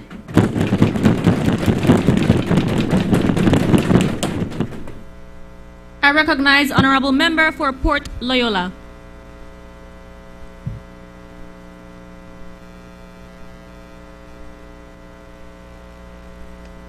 Madam Speakers and members of the Assembly, good morning. Madam Speaker, may I refer to my notes? Proceed. I rise today to respectfully oppose the bill that seeks to grant adolescents aged 14 and older independent access to preventative health services without parental consent. I recognize the bill's intent to safeguard the well-being of Belize's youth and address gaps in adolescent health care. I share that concern deeply. However, while the approach is noble, it may unintentionally weaken family relationships and overlook the realities of access in communities. While supporters may argue that independent access empowers adolescents, we must also ask, could it encourage behaviors that are not fully responsible or mature? If young people know they can get access to these contraceptives or services, then some might take it as a permission to experiment rather than as a reminder to make responsible choices. What's meant to protect them could unintentionally encourage risky behavior instead of promoting guidance and self-control. Broad access could shift the focus from teaching responsibility and self-control to promoting independence without accountability, potentially undermining the role of parents, mentors, and the community in guiding youth. According to the Statistical Institute of Belize's 2022 abstract, the Belize district had over 108,000 outpatient visits, showing high service demand but limited capacity.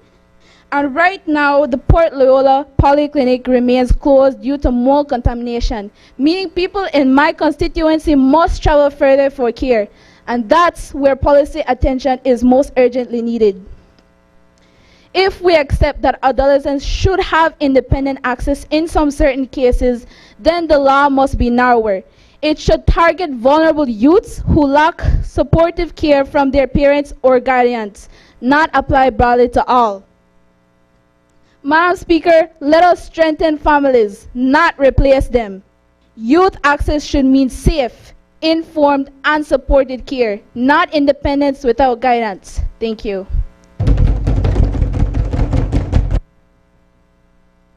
I recognize Honorable Member for Caribbean Shores.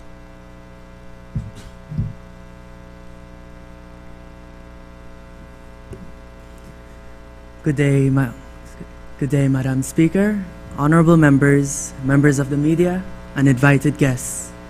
This bill granting adolescents as young as age 14 and older the independent and preventive health service is a vital step towards a fairer and healthier future. Recent studies reveal there has been a troubling rise in suicidal deaths, from 6.99 to 11.38 deaths and percentages per 100,000 people. Some of the highest rates and percentages from young adolescents, some as young as 15. Data shows that female adolescents attempt suicide way more often, whereas male adolescents die at a significant rate compared to females. This suggests and highlights the need for gender-sensitive mental health support as well as early prevention. Madam Speaker, I am sure there are mentally distressed teens all over the country who just want an attentive ear to listen to them and a reassuring voice from an adult who sees that child's true potential. Some may worry that this bill does limit parental involvement, but it in fact doesn't. It complements it by supporting the youth who do not have a supportive background, home, or origin. In conclusion, this bill recognizes the fact that early prevention saves lives, confidentiality builds trust, and the fact that we as a country together can give Belizean adolescents the opportunity to seek help, the chance to heal, and most importantly, the hope, the bare hope to live another day. Thank you.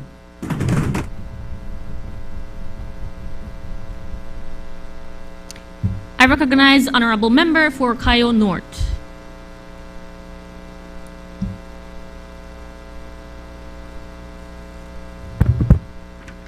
Madam Speaker, honorable members of the House, and invited guests, good day.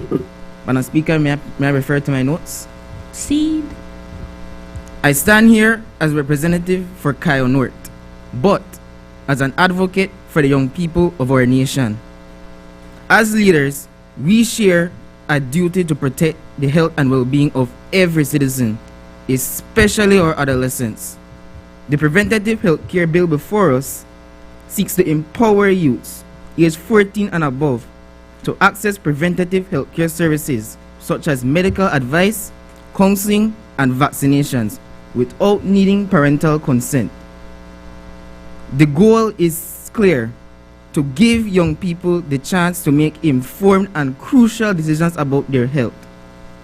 Presently, many adolescents are denied this opportunity because they must first get permission from their parents, who might not always agree or disagree, leaving too many youths uninformed and dangerously unprotected. Change is overdue.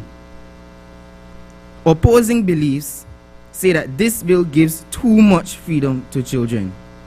That is not true. This measure provides guidance, not recklessness.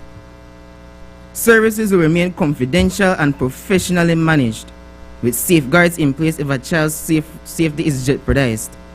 We can stand on authority, but we must stand on humility. Belize continues to face alarming rates of teenage pregnancy and infections such as HIV and syphilis. These are preventable tragedies if only our youth had better access to education and preventative care. UNICEF's Adolescent Health and National Strategic Plan 2019 to 2030 has shown that early health access has reduced risk and built stronger future and more informed generations. Madam Speaker, this bill is not about taking away parental authority. It's about giving adolescents a voice, a chance to protect themselves. Change must begin with us. Let us act now to create a healthier, more responsible generation. Our youths deserve it, and Belize's future depends on it. Thank you, Madam Speaker.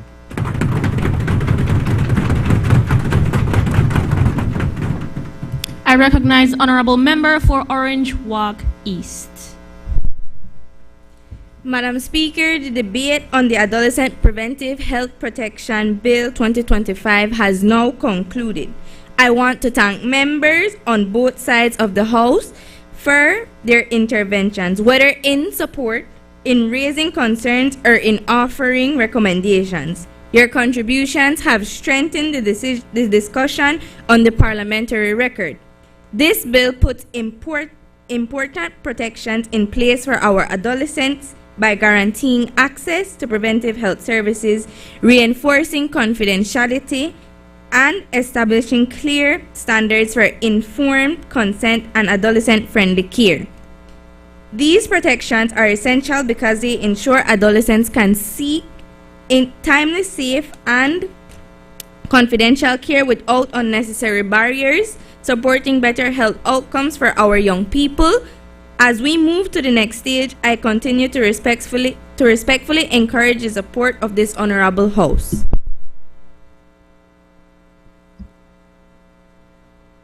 Honorable members, the question is that the bill for an act to establish the rights of adolescents to independently access preventive health services and information to provide for informed consent and the protection of confidentiality when accessing preventive health services to require health practitioners consider the Fraser guidelines when assessing adolescent competence, to require adolescent-friendly standards in health facilities, and to provide for matters connected therewith or incidental thereto. Be read a second time. All those in favor kindly say aye. Those against kindly say no. I guess the ayes have it.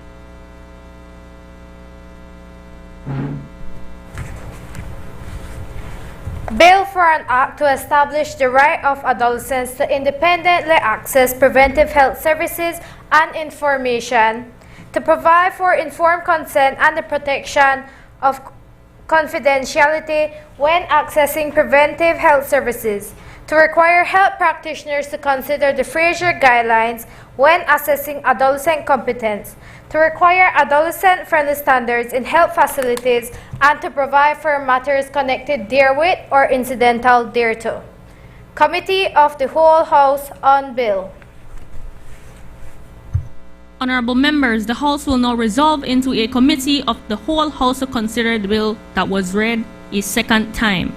I would like to ask the media and our esteemed guests to kindly leave during this portion of the sitting.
I recognize Honorable Minister of Health and Wellness.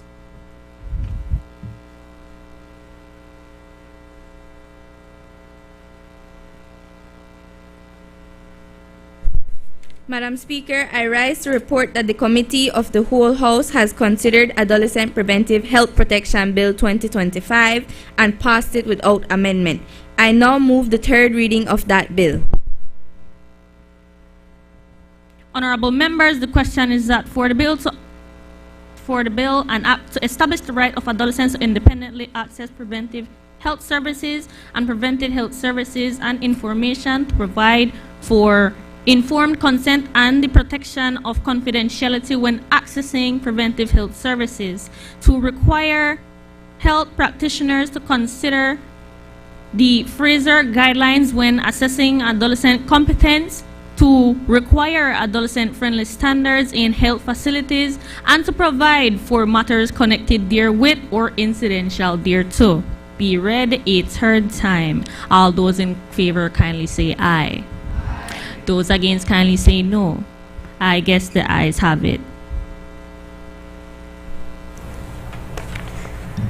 Bill for an Act to establish the right of adolescents to independently access preventive health services and information, to provide for informed consent and the protection of confidentiality when accessing preventive health services, to require health practitioners to consider the Fraser guidelines when assessing adolescent competence, to require adolescent-friendly standards in health facilities, and to provide for matters connected therewith or incidental thereto.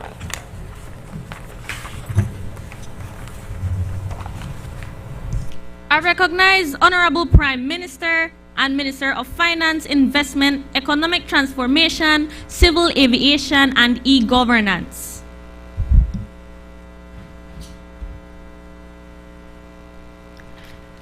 Madam Speaker, I move that the House do now adjourn. Honorable members, the question is that the House do now adjourn. All in favor kindly say aye. Those against kindly say no. The ayes have it. This House now stands adjourned.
Announcement by President.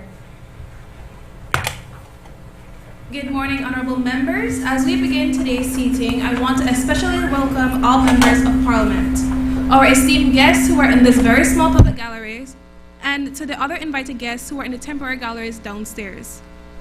And to all those who are watching at home and abroad, I say good morning and welcome.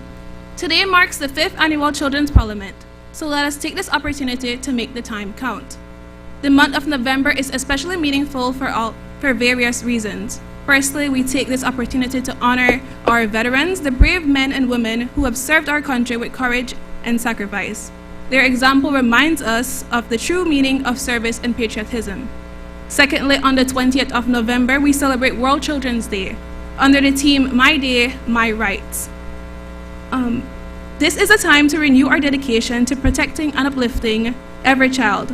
Let us work together to ensure a safe and hopeful future for all young citizens. Thirdly, on the 25th of November to the 10th of December, we celebrate the 16 days of activism against gender-based violence. Let us stand together to end all forms of violence and discrimination, and try to promote equality and respect for all citizens. Honorable members, as we carry out our work, may we reflect on these important values: compassion, service, and justice in all that we do. Finally, I want to remind honorable members of Standing Orders number 33, time and manner of speaking, number 35, interruption, number 36, content of speeches, and Standing Order number 40, rules for members not speaking. If I can borrow a line from Sir John A. Macdonald, the first Prime Minister of Canada, in describing the Senate as a body of sober second thoughts, meaning the Senate ensures that legislation are thoroughly scrutinized and laws are well considered. Let us continue to uphold that tradition. Thank you. Bill brought from the House of Representatives. I recognize the Leader of Government Business.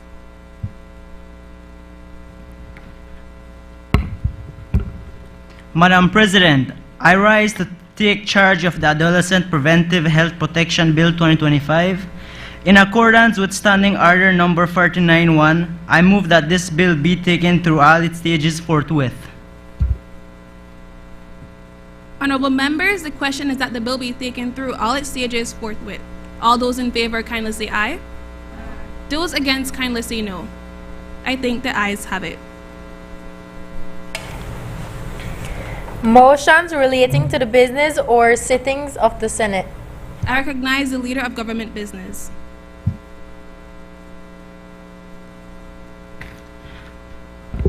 Madam President, I move that it is rising today the Senate adjourn to a date to be fixed by the President. Honorable members, the question is that it's rising today, the Senate adjourn to a date to be fixed by the President. All those in favor kindly say aye. Those against kindly say no. I think the ayes have it. Public business, government business, bill for second reading. I recognize the Leader of Government Business. Good morning, Madam President, fellow parliamentarians, and distinguished guests. I rise to move the second reading of a bill for an act to establish the rights of adolescents to independently access preventive health services and information, to provide for informed consent and the protection of confidentiality when accessing preventive health services, to require health practitioners to consider the Fraser guidelines when assessing adolescents' competence, to require adolescent-friendly standards in health facilities, and to provide for matters connected therewith and incidental thereto. Madam President, may I refer to my notes? Proceed. In doing so, I stand in full support of a bill that grants adolescents ages 14 and older the right to access preventive healthcare services independently. This bill is about protecting health, promoting responsibility, and empowering youth to make informed choices about their own well-being. According to the World Health Organization, nearly 1.2 million adolescents die each year, most from causes that are preventable or treatable, such as infections, poor nutrition, and the lack of early health screening. These are not just numbers. They represent young lives that could have been saved if access to care were easier and confidential. In Belize, the Ministry of Health's Adolescent Health Strategic Plan 2019-2030 highlights that many teenagers delay seeking medical help because they fear of being judged or misunderstood. This gap often leads to untreated illnesses, emotional distress, and risky behaviors that could have been prevented with early intervention. This bill ensures that adolescents can receive checkups, counseling, mental health support, and sexual and reproductive health education in a safe, private, and respectful environment. It doesn't take away the role of a parent, it strengthens it by giving young people the confidence to seek help when they need it the most. Madam President, beyond statistics, this bill represents a message of trust and inclusion. Too often, young people are told to wait until they are older to have a voice in their own health decisions. But health cannot wait.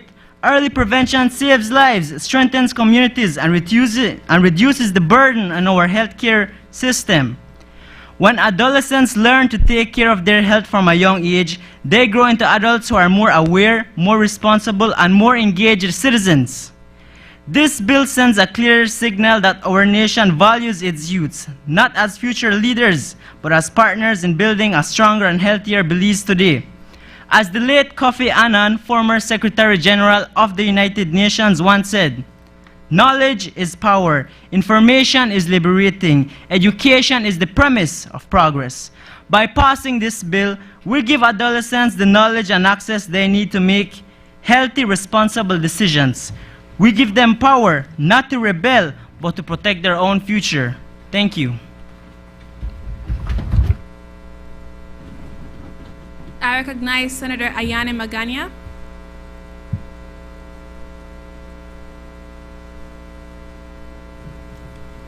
Before I commence, Madam President, may I please refer to my notes? Proceed. A pleasant good day, Madam President, my fellow parliamentarians, and the people of Belize. I want to start by recognizing the good intent behind the bill to grant adolescents aged 14 and older independent access to preventative health service. Its purpose? To empower young people to take charge of their health and remove barriers to care is commendable, and I fully support that intention. However, supporting that goal does not mean ignoring its potential challenges. At age 14, many adolescents are still developing emotionally and mentally. They need proper guidance from parents or guardians when making important medical decisions.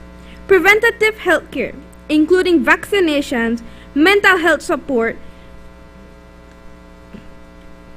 and sexual reproductive health services, involves choices that should be made with understanding and support, not isolation. This bill, as written, risks cutting parents out instead of fostering stronger communication between families and health care providers. Additionally, the clear guidelines could confuse healthcare workers about when to involve parents. We must ensure that protecting a teen's privacy does not come at the cost of their safety or parental awareness. Culturally, we must also remember that many Belizean families' health decisions are made together. Therefore, excluding parents might unintentionally create mistrust and discourage some families from seeking care altogether. So, instead of rejecting this bill, I propose refining it. Firstly, allowing confidential conversation between teens and health providers, but include parents in the follow-up care if necessary. Provide education to help adolescents understand their rights and responsibilities. Establish clear protocols for when parents must be informed, especially in serious situations. In conclusion, this bill carries a noble goal but needs a better balance between independence and family support.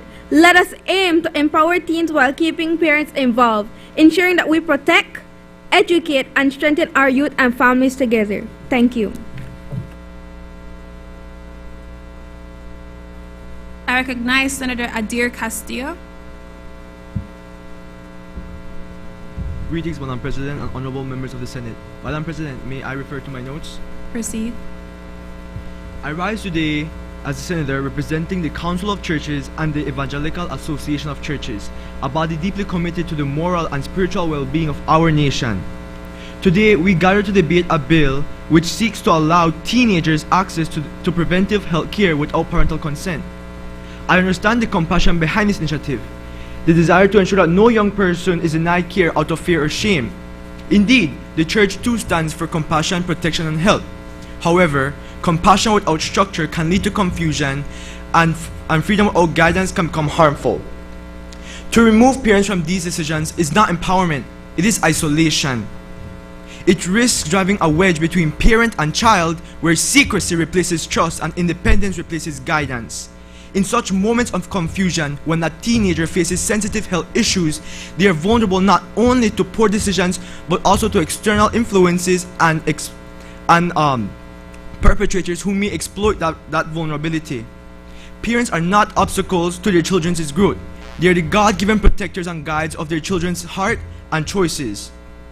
For more than a decade, evangelical and Catholic leaders have stood united on issues concerning the sanctity of family, the moral formation of youth, and the preservation of parental responsibility.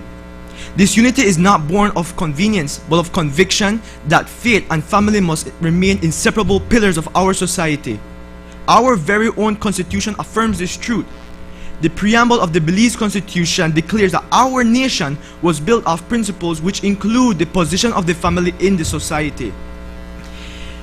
Section 14 further protects the right to privacy, ensuring that family life is safeguarded from any unnecessary hindrance.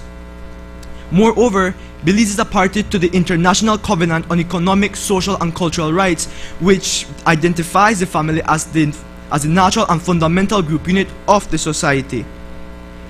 These principles are not abstract ideals. They are the living standards by which we must measure our laws. Now, this bill, though well-intentioned, interferes with family life, and we cannot risk undermining the institution that our Constitution defines as the basis of our nation. Madam President, as faith leaders, we are not against health care or education. We are for it being delivered in wisdom, moral clarity, and active parental involvement. Instead of removing the family, let us strengthen it. Let us invest in youth counseling programs, faith-based mentorship, and educational initiatives that promote honest communication between parent and their child. Madam President, honorable members, if we remove the parents, we weaken the family, and when the family falls, the nation trembles.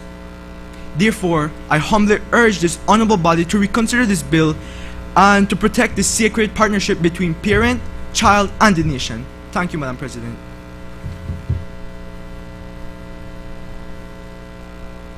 I recognize Senator Lasagna Call.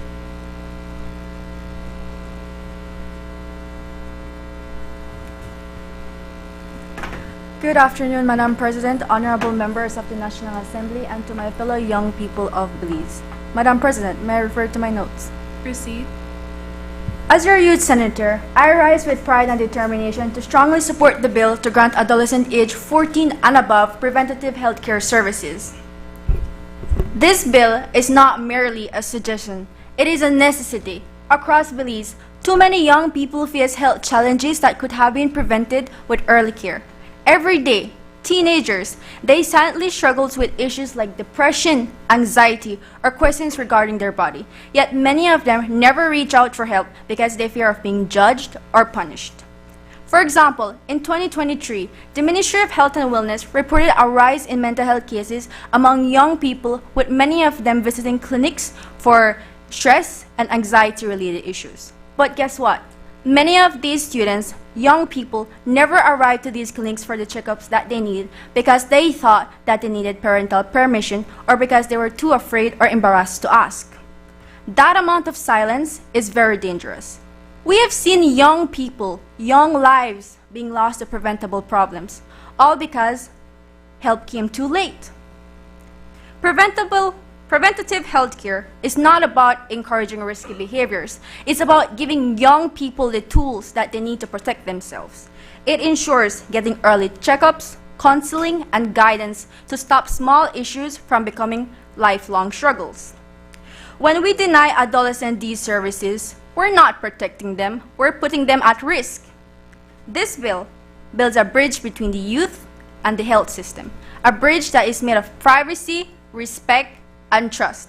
It ensures that young people can talk to a trained professional about their mental health issues while still involving family when it's safe and supportive. It also teaches responsibility because when young people are trusted, they often rise to the occasion. Now, some may say that 14 is too young to take responsibility, but let's look at the major reality. Many of our 14-year-olds are already making major life decisions. They care for younger siblings, they manage school stress, and they even work to provide for their family.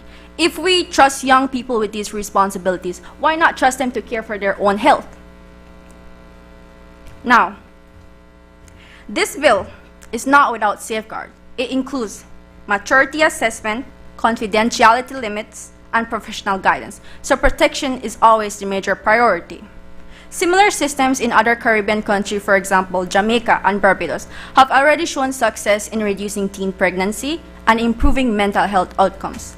If other Caribbean countries can, Belize should and can follow that lead. Passing this bill means saving life. It means giving hope to the girl who is afraid to ask about her body, to the boy who is embarrassed to talk about his mental health, or to the student who simply wants to stay healthy and focused in school.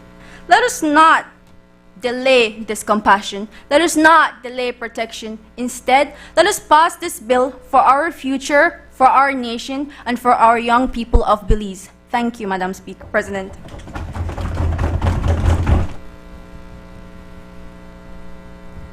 I recognize Senator Bernice Richardson.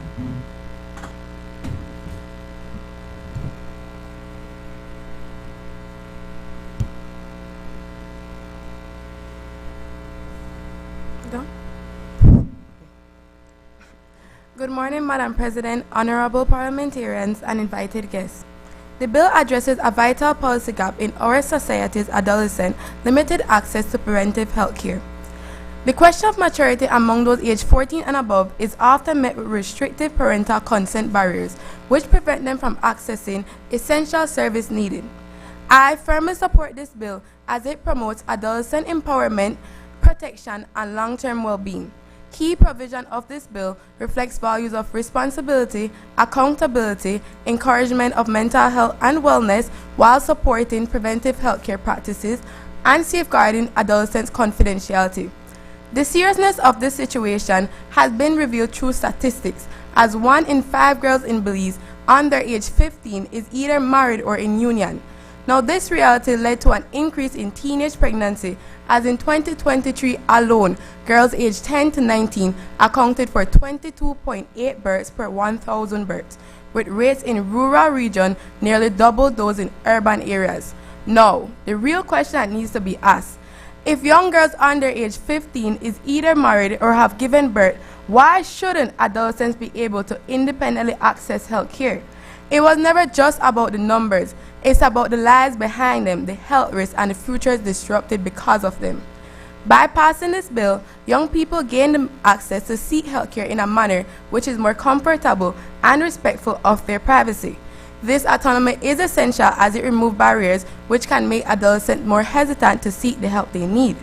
With an increase in comfort and privacy, adolescents is more likely to pursue preventive health care. By accessing these, adolescents will see a more help in their outcome of health. Furthermore, this bill provision will be seen in the future of adolescents by creating stronger adolescents in Belize. As this bill is a call to action for our society, a step towards empowering the young adolescents of Belize and improving our healthcare system. Madam President, supporting this bill, we invest not only in better health, but also the future of our nation, Belize. Thank you.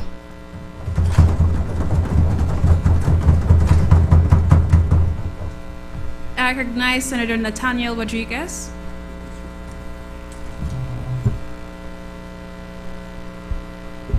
Before I commence, Madam President, may I refer to my notes? Proceed. Madam President, honorable members of this youth parliament, good morning. I rise today in response to the bill to grant adolescents aged 14 and older independent access to preventative health care services. Let me begin by acknowledging the intent behind this bill: Promoting the health and well-being of young people in Belize is unquestionably important. Every adolescent deserves access to accurate health information and preventative care. For that, I commend the efforts of my colleagues who brought this proposal forward. However, while I support the objective, I must express serious concerns regarding the bill's provisions. The first concern relates to the minimum age of independent consent set at only 14. Adolescents at this age may not yet have the maturity or understandings required to make fully informed health decisions regarding complex reproductive or mental health services. While the bill provides a maturity assessment, the language is vague and leaves room for inconsistent applications across clinics and providers. In fact, original data from the Caribbean Public Health Agency highlights that adolescents between the ages of 13 and 15 struggle with decision-making in matters of sexual and mental health, emphasizing the need for stronger support mechanisms and guidance. Another concern is confidentiality. This bill allows healthcare providers to keep information private from parents almost entirely, except in very narrow circumstances. While privacy is important, excluding parents completely could unintentionally lead to the loss of support and guidance for young people in Belize, especially in high-risk situations. According to UNICEF Caribbean reports, adolescents who maintain a strong communication with their parents are significantly less likely to engage in high-risk behaviors, showing that family involvement remains a crucial factor for young people across this region. My recommendations would be that the maturity assessment framework be more specific and standardized to ensure adolescents are fairly evaluated and effectively. Additionally, the bill should include clear guidance for parental involvement.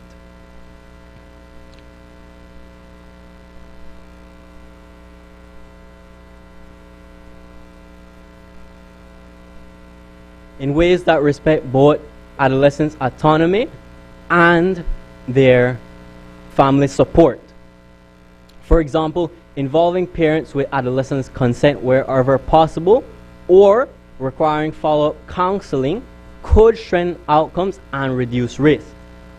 In conclusion, I urge my colleagues to consider these recommendations, for only by doing so we can create legislation that genuinely safeguards our youth while promoting responsible and informed decision-making. Let us work together to refine this bill so that it both protects adolescents' health and ensures that their decisions are informed, supported, and safe. I stand committed to the adolescents' health, but I cannot support this bill in its current form because it grants adolescents significant independence without ensuring the proper guidance and safeguards they need, risking confusion and vulnerability in a place of true care and protection. Thank you, Madam President.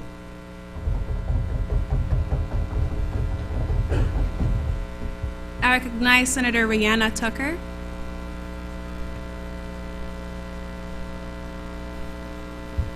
Madam President, before I commence, may I refer to my notes? Proceed. Madam President, colleagues, and to the people of Belize, today I rise to speak for the health and future of our adolescents.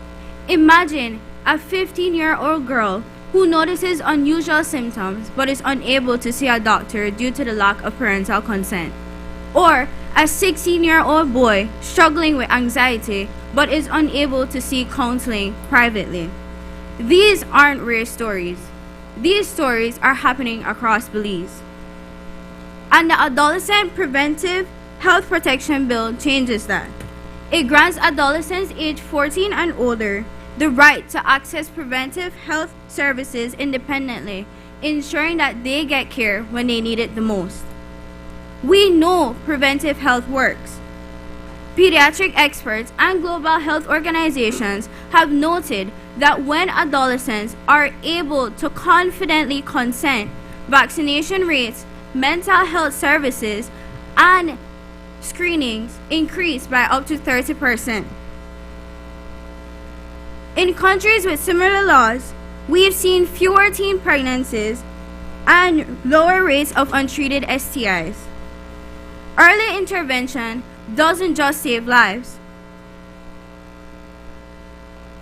It reduces long-term health costs and strengthens public health systems. At 14, adolescents are capable of understanding their own health needs.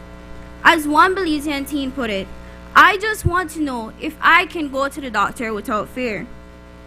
The Adolescent Preventative Health Protection Bill respects that right. It protects privacy and empowers decision-making. The United Nations Population Fund reminds us that access to health services is a right, it's not a privilege. And Belize has already committed to adolescent health through our National Strategic Plan. This legislation that we are here for today is to put this promise into law. It's also responsible. Healthcare providers will assess maturity, explain risk and benefits, and maintain strict privacy. Exceptions exist only to prevent imminent harm and to comply with legal duties. This bill empowers adolescents without compromising safety. Madam President, to the people of Belize, supporting the Adolescent Preventive Health Protection Bill means investing in a healthy, informed, and resilient youth. Let us ensure adolescents don't hesitate to seek care out of fear or legal barriers. No adolescent should ever have to choose between fear and their health. Healthy adolescents today means a stronger, healthier, and more resilient Belize tomorrow. I urge all my colleagues to vote in favor of this legislation. Thank you.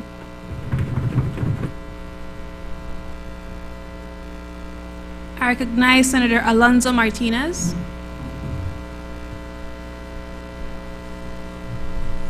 Good day, Madam President and honorable members of the Senate. Madam President, may I refer to my notes? Proceed. It is an honor to stand before you today in full support of this bill that defines a remarking step in how we treat and value our young people. Granting adolescents aged 14 and older independent access to preventive healthcare services is not merely symbolic, it addresses real gaps in our health systems that puts our youth at risk. For far too long, many of our young people have been trapped between what the law allows and what reality demands from them. They are mature enough to understand responsibility, yet are often denied the right to protect their own health. Granting access to services such as vaccinations, checkups, and importantly, mental health counseling can mean a difference between early help and lifelong harm. According to our recent national data reviewed by UNICEF and the National Health Information System, attempted suicides remain the most common among adolescents aged 15 to 19. While attempted suicide rates have fluctuated over the last 5 years, the suicide mortality rate has only risen steadily from 6.99 per 100,000 people in 2019 to 11.39 per 100,000 people in 2023. These findings make one truth impossible to ignore, that timely, confidential access to healthcare is essential if we hope to prevent tragedies among our youth. This bill is not about undermining parental roles. It's about protecting lives and promoting responsibility. By allowing adolescents to make informed decisions about their own health, we empower them and make the legal frameworks for healthcare providers to make the best decisions for them without hesitation. By taking action now, we reduce preventable harm and build a healthier, stronger generation for the future of our nation. Madam President, challenges will arise, but they are the reason to refine and not to delay. Let us act decisively to protect our youth and ensure that every adolescent in Belize has access to healthcare that they need with respect, dignity, and understanding. Thank you.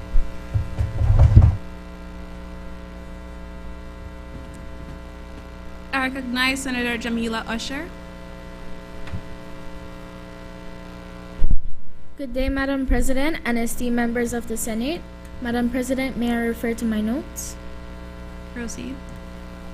Today I rise, not just to grant adolescents ages 14 and up independent access to preventative health services, but to also provide you with information as to why this legislation deserves your full support. Madam President, at the age of 14, a child's brain is still developing. However, at that same age, children are continuously obligated to make major life decisions that can affect their present and future. These decisions are an integral part of a child's life, and they vary from something like making meaningful friendships that can influence their personality and identity, to choosing a career path that they could have for the rest of their lives. If children at this age or even younger are trusted to make these judgments, don't you think it would only be fair for them to also make decisions about their health? The Statistical Institute of Belize includes 14-year-olds in their household budget surveys, which may implicitly acknowledge that many young people aged 14 and older already contribute to household spending. If adolescents are trusted to participate in financial decision-making, they should also be empowered to take great responsibility for their own well-being. Madam President, as a person in the business sector, an economic toll is taken upon our Belizean community members. There is not a day that goes by that someone in Belize is not spending money on fundraisers.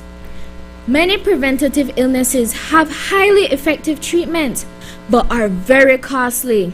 These treatments can run from thousands to hundreds of thousands a year. Many families do not have that type of money, so the teens then have no other choice but to lay there and wait for the day that they perish from these chronic conditions. Madam President, bringing this bill to action is important because if we do not allow for this bill to take place, medical costs will continue to rise, the rates of illnesses will never decrease, and most importantly, the health of our Belizean children will continue to be compromised. Therefore, Madam President, these insights given are exemplary as to how so-called grown-up decisions are being made by adolescents, not just in the past, but every single day. These are a few of many reasons as to why you should support this bill. Thank you.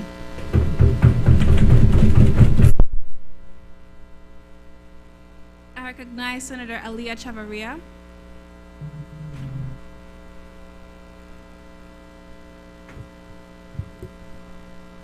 Madam President, before I commence, may I please refer to my notes?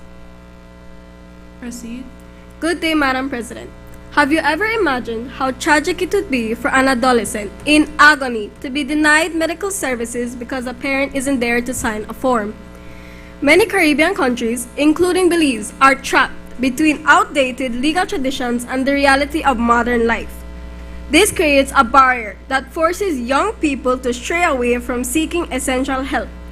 As a result, adolescents are prone to teenage pregnancies, STDs, STIs, and other health risks. This is exactly why our adolescents should have the right to access preventive health services like checkups, reproductive advice, and emergency healthcare services without parental consent. Health preventive examinations are important for early detection of illness. Right now, in Belize, you can get checkups to the free public healthcare system, NHI, that offers various packages. However, unless an adolescent is accompanied by a parent, they are denied elaborate procedure. Adolescents can legally be employed at the age of 14, yet when seeking specialized services, they are turned away. These practices deny adolescents confidential health services and contradict the preamble's guarantee of equal protection and access to health. Lastly, we cannot control life's unexpected turns. However, we can diminish the impact of tragedies from occurring.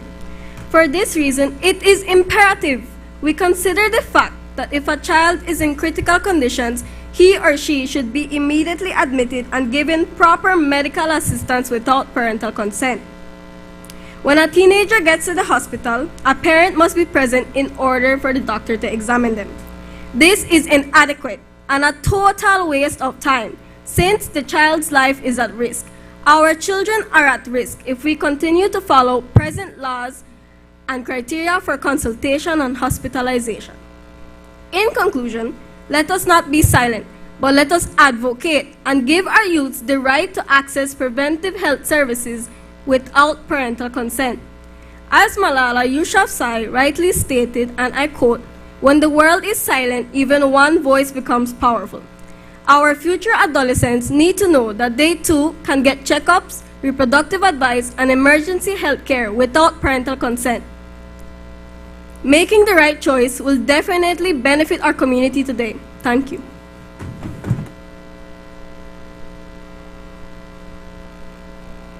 I recognize Senator Darrell Cano. Greetings, Madam President, honorable senators, and fellow Belizeans. Madam President, may I refer to my notes? Proceed. Today I rise on behalf of the non-governmental organizations of Belize in support of the bill before us, which is designed to grant adolescents aged 14 and older independent access to preventative health service. Madam President, honorable senators, and fellow Belizeans, too many of us grew up in a time where children were told to be seen and not heard. Those days are long gone. The youth of Belize are not only present, today they are making their presence felt. And let my voice echo in these hallowed chambers. This move is long overdue. The supreme law of the law, our Constitution, requires policies of this state to protect and safeguard every Belizean's right to basic health. No one should be denied care because of fear, stigma, or family circumstance. Health workers, educators, parents, and NGOs see daily how barriers to services affect our youth. Madam President, our youth is at risk. This legislative step is therefore a critical one, and one that we commend, because it is an effort to empower our adolescents with the right to seek timely, confidential, and preventative care. NGOs have always championed informed decision-making. This does not mean isolating our youth from family support, but ensuring that they receive unbiased, comprehensive information so that they can make the best decisions possible. This bill pairs access with education, counseling, and trust building. Current efforts to support adolescent health exist, but services remain fragmented.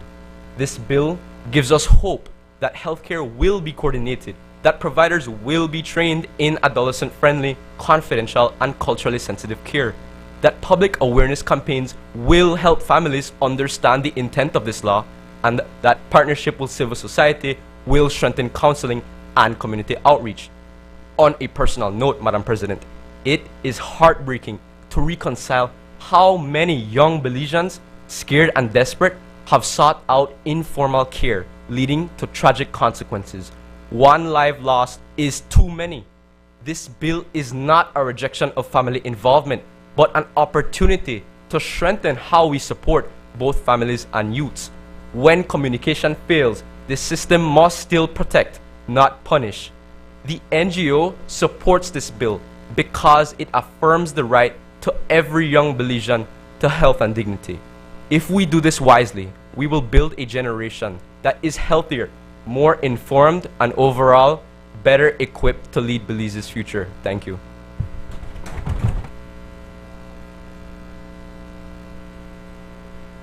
I recognize Senator Jocelyn Campos.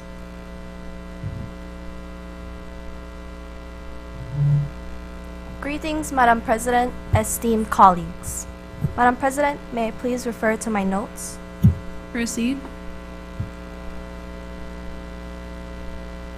As we speak, diseases spread, mental crises escalate, and lives are risked. Not because of limited resources to aid, but because we place bureaucratic barriers before our youth and their much needed care.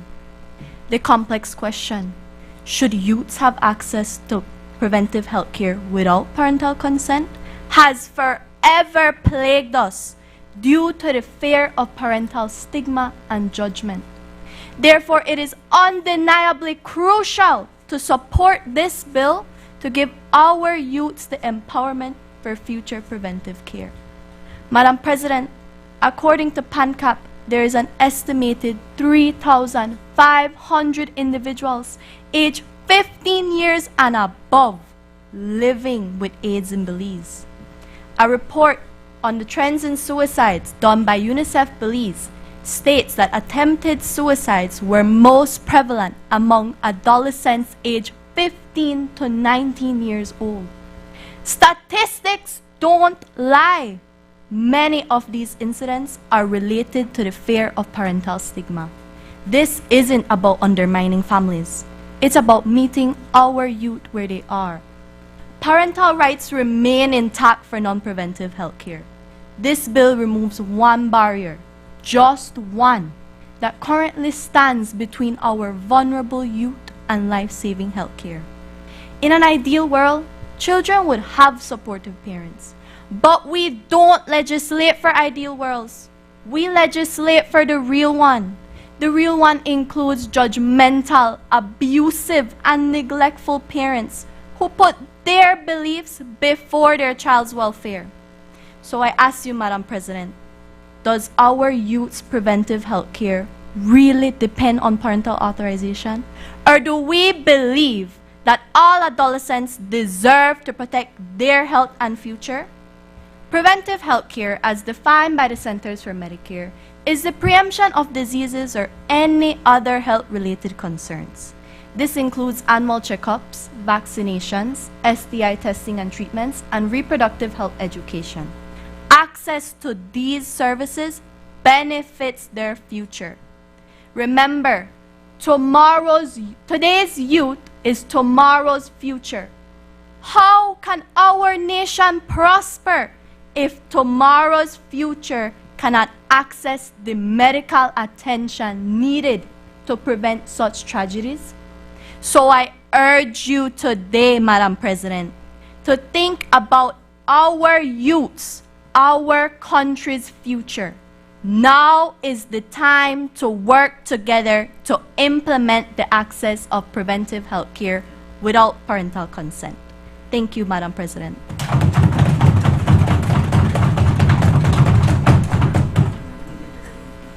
I recognize Senator Leilani Tun.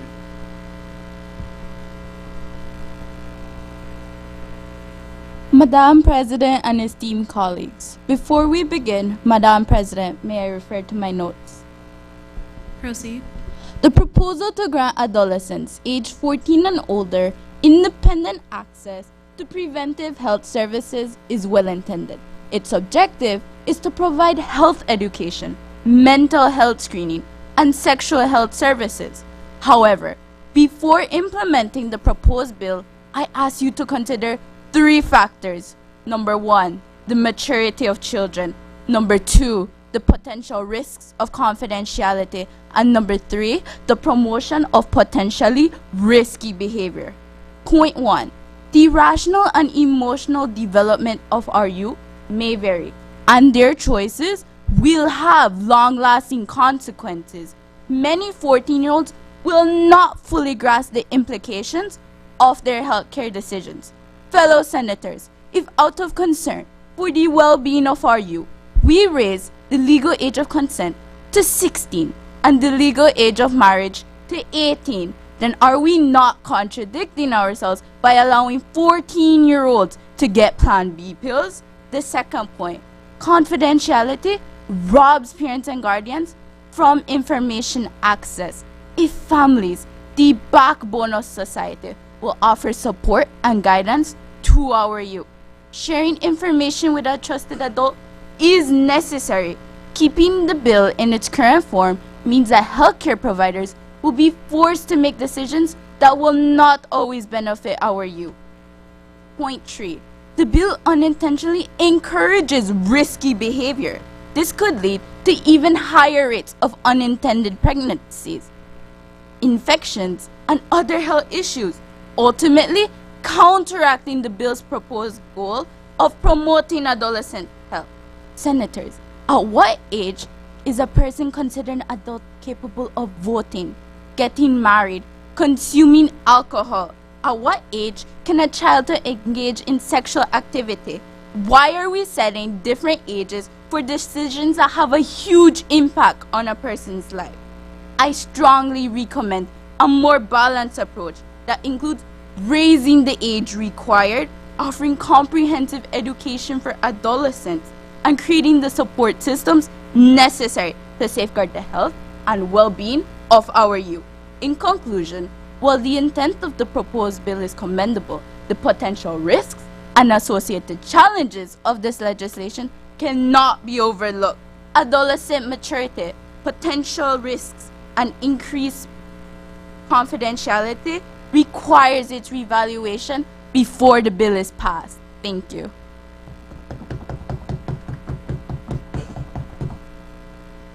I recognize the leader of government business.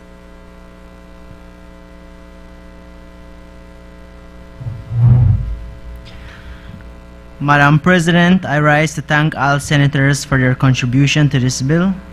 I ask that the question be put.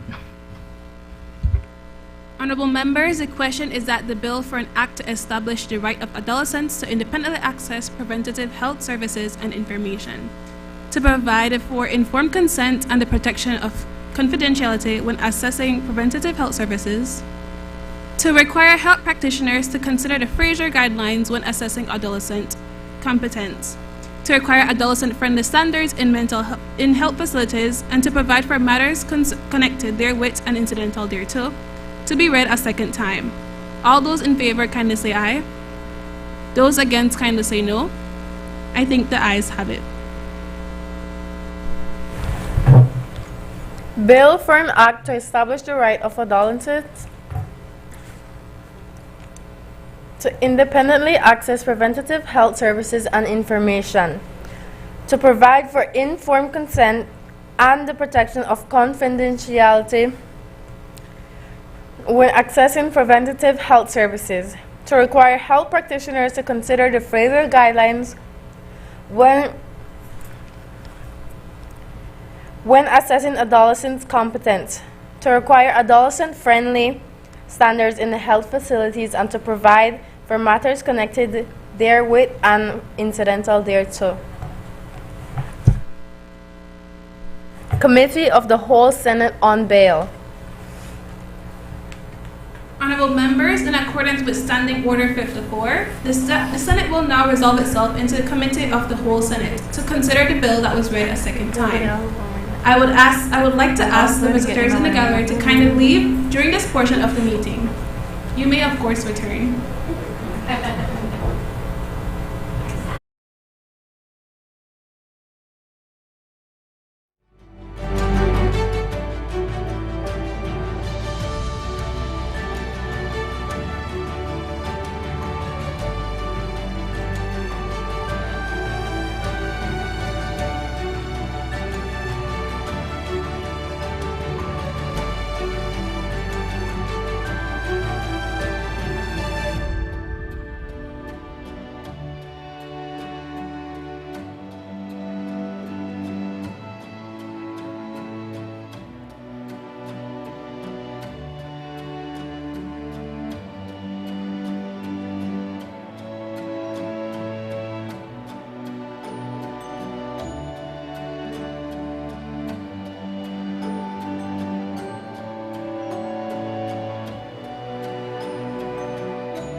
Is reporting and third reading of bill. I recognize the leader of government business.